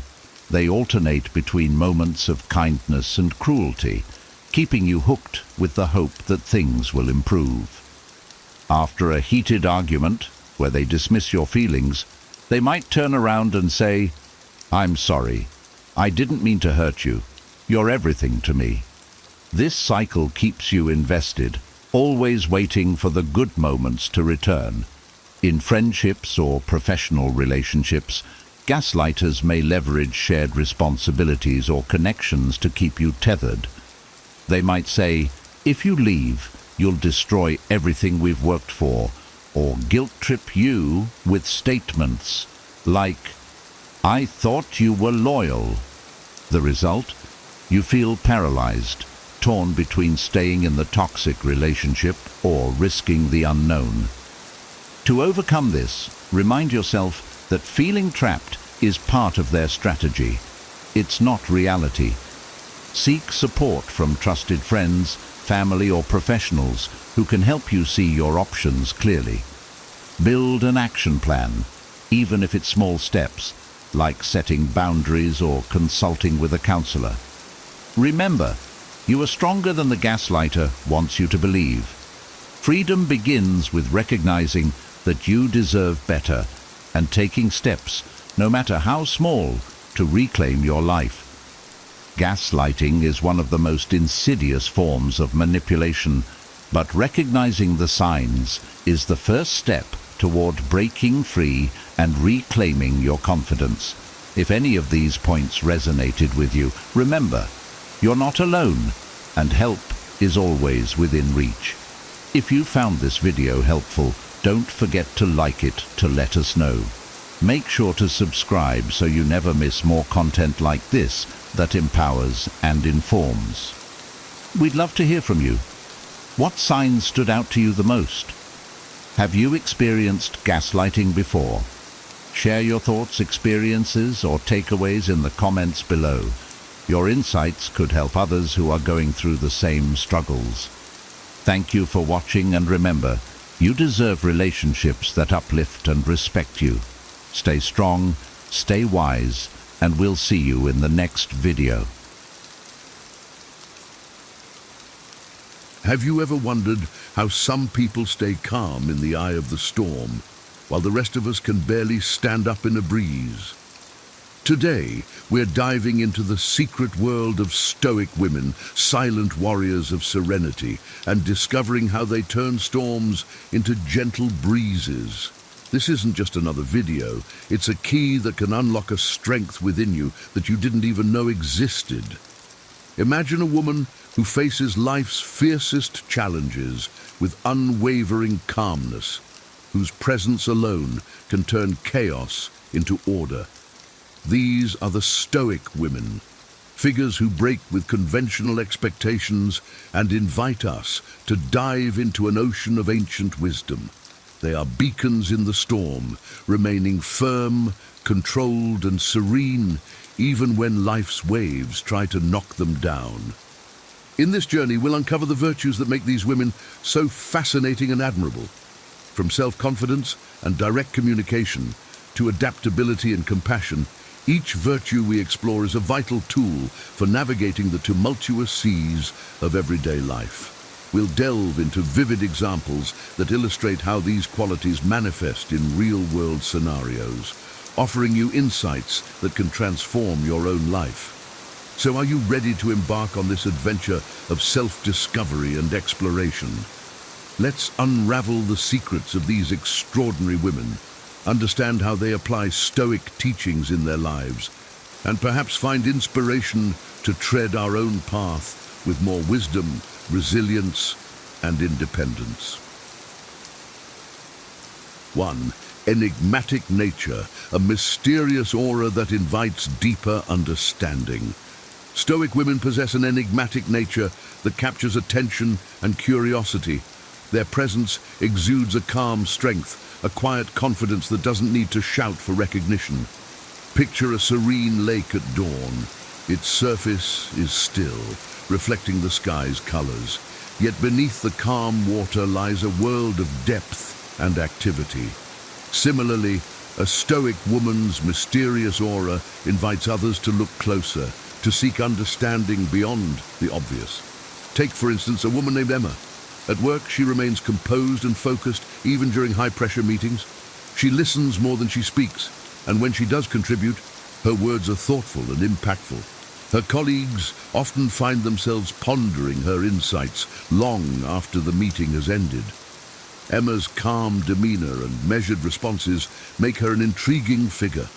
People are drawn to her not because she demands attention, but because she naturally commands it. This enigmatic quality is not about being aloof or distant. It's about cultivating a presence that encourages others to engage more deeply. Emma's co-workers feel a sense of peace and clarity when working with her, even when tackling complex projects. Her ability to remain steady and introspective amidst chaos creates a stabilizing force in her team. Furthermore, Emma's enigmatic nature fosters an environment where meaningful connections can flourish. Her colleagues feel comfortable approaching her for advice, knowing she will listen without judgment and offer thoughtful guidance. This creates a culture of trust and mutual respect, where people are encouraged to be their authentic selves. In essence, a Stoic woman's mysterious aura is a powerful tool that not only sets her apart, but also invites those around her to explore their own depths, leading to richer and more profound interactions. 2. Inner peace and mindfulness, maintaining calm and centered state. Stoic women practice mindfulness and cultivate inner peace by focusing on the present moment and letting go of things outside their control. Imagine Sarah, who, despite juggling a demanding job and family responsibilities, remains calm and composed. Every morning she spends a few minutes in meditation, grounding herself in the present. This practice allows her to approach each day with clarity and serenity. During a particularly stressful workday, when deadlines loom and pressure mounts, Sarah maintains her composure. Her colleagues, frazzled and anxious, notice her calm demeanor and are inspired to take a step back and breathe. Sarah's ability to stay centered amidst chaos becomes a beacon of tranquility, illustrating how mindfulness can transform stress into manageable tasks. 3. Natural leadership, leading by example. Stoic women lead by example, inspiring others through their integrity and strength. Consider Maria, a project manager known for her unwavering ethical standards. She consistently delivers results and treats her team with respect and fairness. Her leadership style is not about exerting power, but about fostering a collaborative and supportive environment. Maria's team flourishes under her guidance. When faced with a challenging project, her calm and rational approach helps the team navigate obstacles with confidence. Her ability to remain level-headed and decisive, even under pressure, instills trust and loyalty. Maria's leadership proves that true influence comes from example, not authority. 4. Self-confidence, an inner compass. A Stoic woman's self-confidence is rooted in deep self-knowledge and acceptance. Take Anna, who, despite facing numerous rejections in her career as a writer, remains confident in her abilities. She understands her worth and is not swayed by external opinions. Anna's self-assurance stems from her dedication to honing her craft and her belief in her unique voice. When Anna finally publishes her book, it receives critical acclaim. Her journey illustrates the self-confidence, when anchored in genuine self-awareness, becomes an unshakable foundation that guides one through life's uncertainties. 5. Non-judgmental approach, listening and understanding. Stoic women listen and understand without haste, making them valued confidence. Imagine Lydia, who is often sought out by friends and colleagues for her ability to listen without rushing to judgment. When a friend confides in her about a personal dilemma, Lydia listens attentively, offering empathy and thoughtful advice without imposing her own opinions. This non-judgmental approach creates a safe space for others to share their thoughts and feelings. Lydia's friends appreciate her ability to understand complex situations without jumping to conclusions, fostering deeper and more meaningful relationships. 6. Strength in adversity, accepting and growing. Stoic women accept and grow from struggles, demonstrating resilience. Think of Emily, who faces a significant personal setback when her business fails. Instead of succumbing to despair, she views the failure as a learning opportunity. Emily analyzes what went wrong, learns from her mistakes, and starts anew with greater wisdom and determination. Her resilience becomes a source of inspiration for others facing similar challenges. Emily's story highlights that strength is not about avoiding difficulties, but about embracing them and emerging stronger. 7. Compassion and empathy, balancing emotional strength. Stoic women balance emotional strength with a deep sense of compassion and empathy. Consider Jane, a nurse who works long hours in a busy hospital. Despite the emotional toll of her job, she approaches each patient with genuine compassion.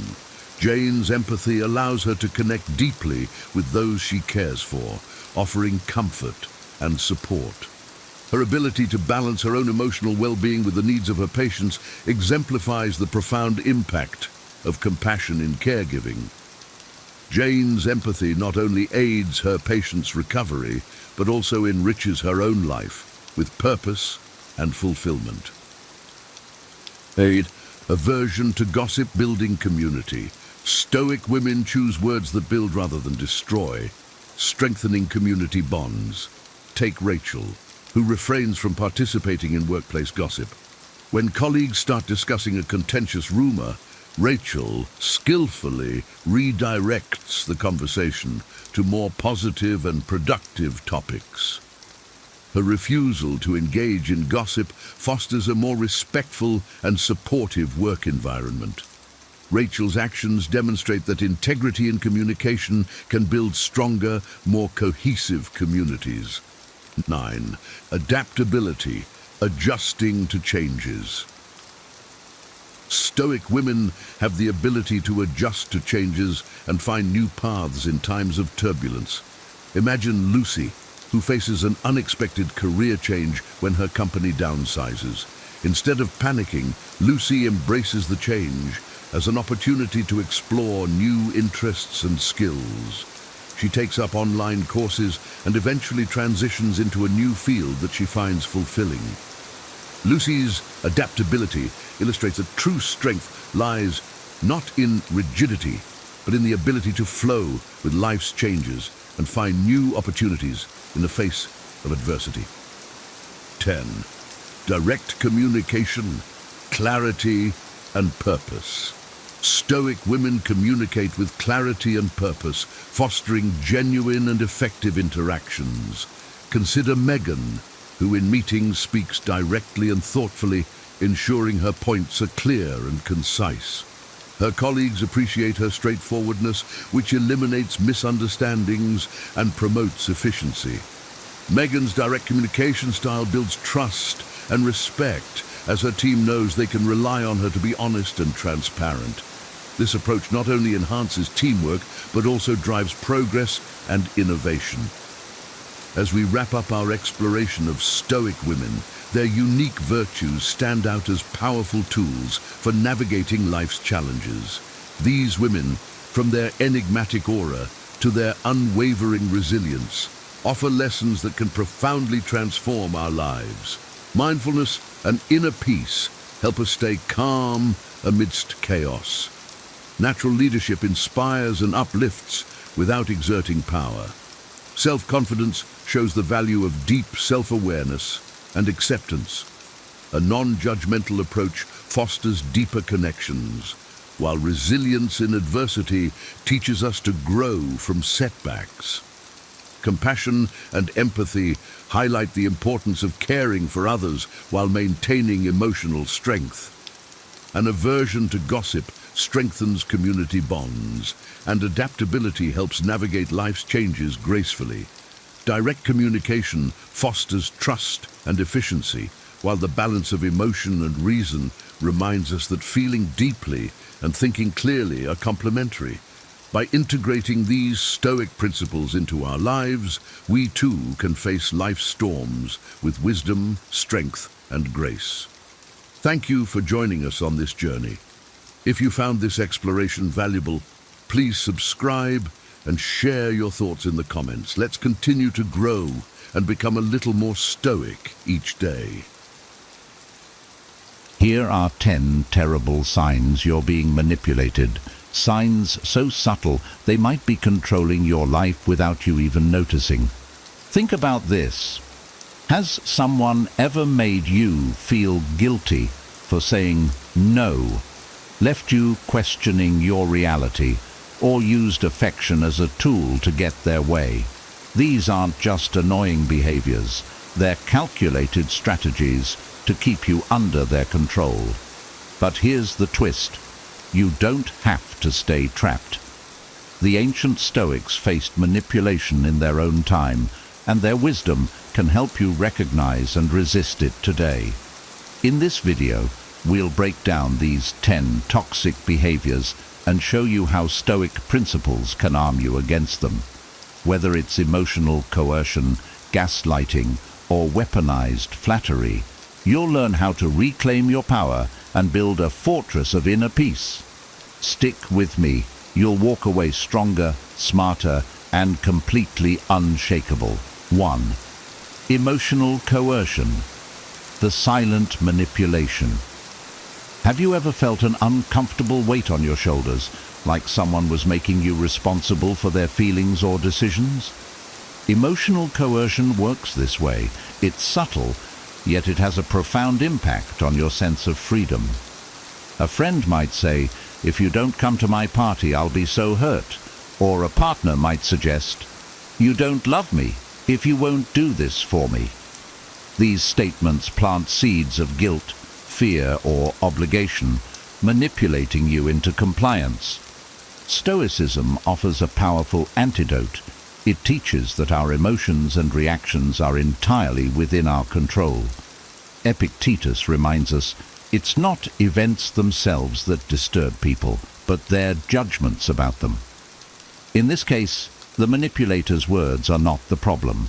Our reaction to them is. Emotional coercion succeeds when we let others' feelings dictate our actions. But as Stoics, we aim to act according to reason and virtue, not emotional pressure. To relate this to my own life, I once had a colleague who was particularly skilled at emotional coercion.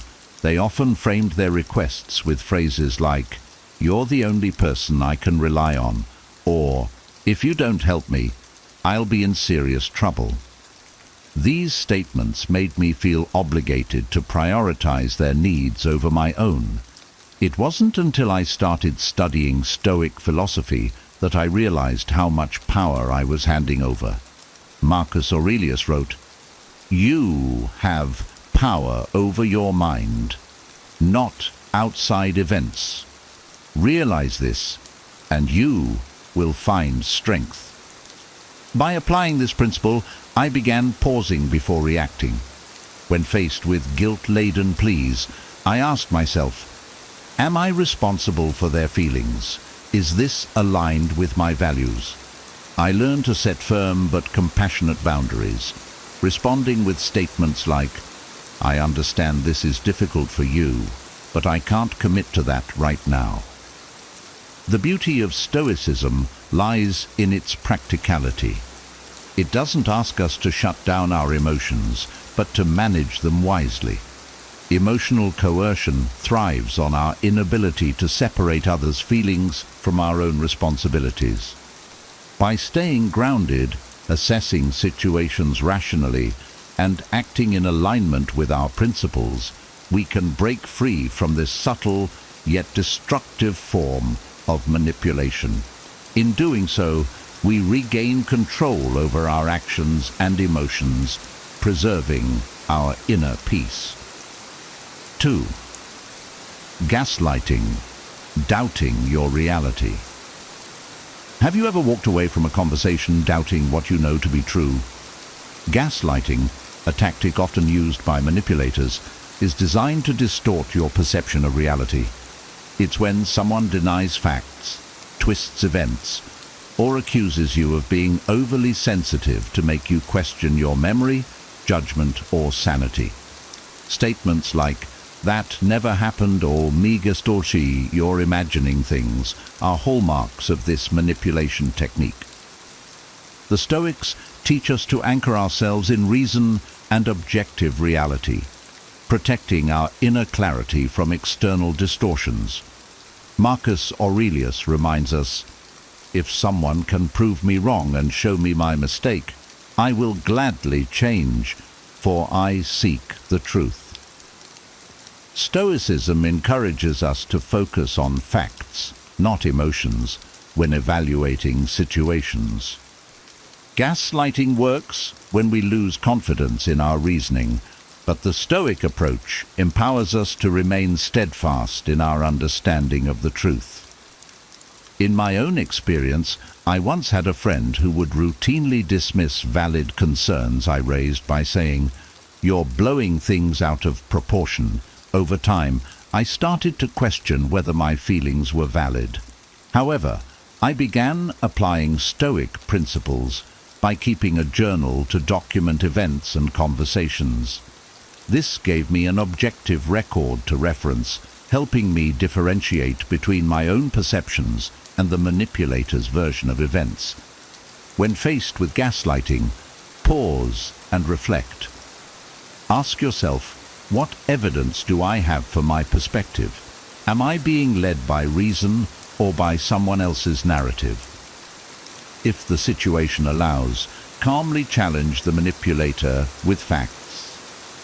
"Actually, I remember this differently. Here's what I recall happening."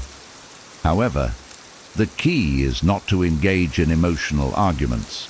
They thrive on confusion. Stoicism teaches us that while we cannot control others' actions, we can control our response. Grounding ourselves in truth and logic weakens the manipulator's grip. By trusting our rational mind, we safeguard our confidence and avoid falling prey to gaslighting. 3. Excessive flattery. Sweet words with bitter intentions. Have you ever been overwhelmed by compliments, only to realize later that they came with strings attached? Excessive flattery is a manipulator's tool to gain your trust and lower your defenses. They might say things like, "You're so amazing. No one else could do this as well as you." While it feels good in the moment, it's often a calculated attempt to exploit your desire for approval. Stoicism warns us against attaching our self-worth to others' opinions. Seneca advised, "A wise man is neither elevated by praise nor depressed by blame." Excessive flattery becomes manipulation when we rely on it to feel validated. A Stoic knows that true worth comes from living virtuously, not from the approval of others. I recall working with someone who constantly praised my work, telling me, "You're the best team player we have." I felt proud, but soon noticed a pattern. Every compliment was followed by a request, often for tasks that weren't my responsibility. Stoicism helped me step back and evaluate their motives. Were they genuinely appreciative, or was their praise a prelude to manipulation? To handle such situations, focus on staying humble and grounded. Acknowledge the compliment, but don't let it cloud your judgment. Instead of feeling obligated, calmly assess the request's merit. Say, "Thank you for the kind words, but let me consider if I can help with that." Flattery only works as manipulation when we let it. By cultivating inner confidence and focusing on virtue, we can appreciate genuine praise without being swayed by excessive or insincere compliments. A Stoic mind remains balanced, neither inflated by flattery nor diminished by criticism. 4. Isolation. Cutting you off from support. Manipulators often isolate you from your support system to gain more control over your decisions. They might subtly discourage you from spending time with friends or family, claiming that those relationships are not in your best interest. Over time, you find yourself distanced from the people who provide strength, perspective, and emotional stability. Stoic philosophy emphasizes the importance of meaningful relationships and community. Marcus Aurelius wrote, "We are made for cooperation, like feet, hands, eyelids, or the rows of the upper and lower teeth." This reminds us that human connections are essential, not obstacles to be removed. Recognizing attempts at isolation allows us to remain connected to the relationships that nourish and support us. In my life, I once dealt with someone who constantly questioned my closest friendships. They would say things like, "Are they really there for you?" or "I think they're jealous of our bond." Their subtle remarks made me doubt my friends and rely more on the manipulator for support. But when I applied Stoic principles, I started to see through their tactics. By evaluating relationships objectively, I realized the manipulator's claims didn't align with reality. To counter isolation, actively nurture your relationships and seek diverse perspectives. Stoicism teaches us to act in accordance with reason, and part of that involves valuing the people who truly care for us. Don't let anyone dictate whom you can or cannot trust without evidence. Stay grounded and maintain the connections that bring balance and joy to your life. 5. Playing the victim. Weaponizing helplessness. Manipulators often present themselves as victims to elicit sympathy and shift the burden of responsibility onto you. They might recount endless tales of mistreatment or unfairness, subtly implying that it's your duty to make things right for them. While compassion is a virtue, Stoicism warns us against allowing pity to cloud our judgment. Epictetus advised, "Make the best use of what is in your power and take the rest as it happens." Manipulators exploit your kindness, but it's essential to remember that their circumstances are outside your control. You cannot solve every problem they present, nor should you feel obligated to. I encountered someone who frequently lamented their misfortunes, from financial woes to strained relationships. Initially, I felt compelled to help, offering my time, energy, and resources. However, their problems persisted, and I began to notice a pattern. They weren't seeking solutions, just attention and compliance. Stoicism helped me step back and ask myself, am I truly helping, or am I enabling their behavior? The key to dealing with this manipulation is to approach it rationally. Offer support when appropriate, but set clear boundaries. Ask yourself whether your involvement aligns with your values, or if it simply feeds their dependency.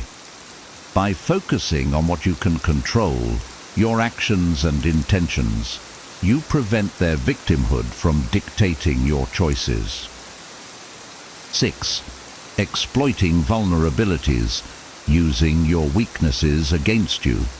A manipulator will often identify and exploit your vulnerabilities, turning your fears, insecurities, or desires into leverage. They may subtly remind you of past failures or insecurities, using them to steer your decisions in their favor.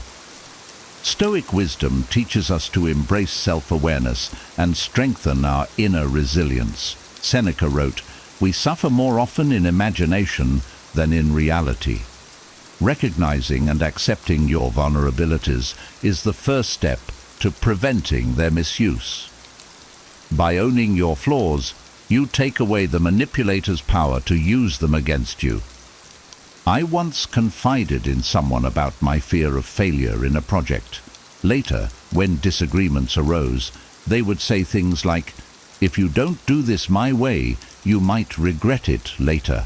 Their words tapped into my fear, making me doubt my instincts. But through Stoic practice, I learned to confront my insecurities directly. By reminding myself that failure is a natural part of life and a chance to grow, I stopped allowing them to control me through fear. Strengthening your inner fortitude weakens the manipulator's influence. Accept your vulnerabilities, but don't let them define you. A Stoic faces weaknesses with courage and works to transform them into sources of strength. 7. Withholding information, controlling through secrecy. Manipulators often withhold crucial information to maintain control over you. They might selectively share details, leaving you feeling uncertain or dependent on them for clarity. By keeping you in the dark, they can shape narratives and steer your decisions in their favor. Stoicism emphasizes the pursuit of truth and clarity. Marcus Aurelius wrote, "Let your understanding be clear and distinct, and your judgments unaffected by mere appearances." To counter this manipulation, a Stoic seeks facts and avoids making assumptions based on incomplete information. I've experienced situations where someone withheld key details in a professional setting, framing the situation in a way that suited their agenda. It wasn't until I asked specific questions and sought other perspectives that I realized I wasn't getting the full picture. The Stoic principle of rational inquiry helped me take a step back and recognize that clarity comes from actively seeking knowledge rather than passively accepting what's given. When you suspect someone is withholding information, remain calm and ask direct, respectful questions. Don't allow fear or frustration to cloud your judgment. Instead, approach the situation methodically, seeking the facts before drawing conclusions. Stoicism teaches us to remain grounded, ensuring that secrecy and uncertainty cannot easily manipulate us. 8. Love bombing and deprivation, emotional whiplash. Love bombing and deprivation are manipulation techniques that work in tandem. First, the manipulator showers you with affection and attention, creating a sense of dependency. Then they withdraw abruptly, leaving you craving the connection they once provided. This cycle keeps you off balance, questioning what you did wrong and striving to regain their approval. Stoic wisdom reminds us to find stability within ourselves, rather than seeking it from external sources. Epictetus taught, "Freedom is the only worthy goal in life. It is won by disregarding things that lie beyond our control." Manipulators use emotional highs and lows to keep you tethered, but a Stoic learns to detach from such extremes and seek balance within. I've faced this manipulation in a personal relationship where intense affection was followed by sudden coldness. Each time, I found myself trying harder to fix the dynamic. Once I embraced Stoicism, I realized their behavior was outside my control. By focusing on my own sense of worth and emotional balance, I broke free from the cycle. To resist this tactic, cultivate emotional independence. Appreciate love and kindness when it's genuine, but don't allow your happiness to hinge on someone else's behavior. A Stoic finds peace in their own actions and principles, not in the fluctuating attention of others. 9. Excessive control, dictating your choices. Manipulators often attempt to control your decisions, dictating how you should think, act, or even feel. They may frame their interference as care or concern, saying things like, "I just want what's best for you," while subtly steering you toward their desired outcomes. Stoicism champions personal agency and the ability to live in alignment with your values. Epictetus wrote, "No man is free who is not master of himself." Manipulators thrive when we surrender control, but the Stoic path is about reclaiming autonomy and making choices based on reason, not external pressure. I once had a mentor who frequently overstepped, insisting their advice was the only path to success. At first, I followed their guidance, but it began to feel stifling. Applying Stoic wisdom, I reflected on my own goals and principles. Were their suggestions truly aligned with what I valued, or was I letting them dictate my life? By setting boundaries and making decisions rooted in my convictions, I regained control. To counter excessive control, calmly assert your independence. Thank the person for their input, but remind them and yourself that the ultimate decision is yours. A Stoic lives authentically, guided by inner principles rather than external dictates. 10. Blaming and shaming. Deflecting responsibility.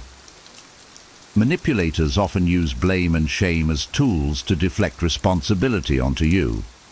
They may accuse you of being selfish, ungrateful, or incompetent, making you feel as though you're at fault for their shortcomings or failures. Stoicism teaches us to accept responsibility for our own actions while rejecting unjust criticism.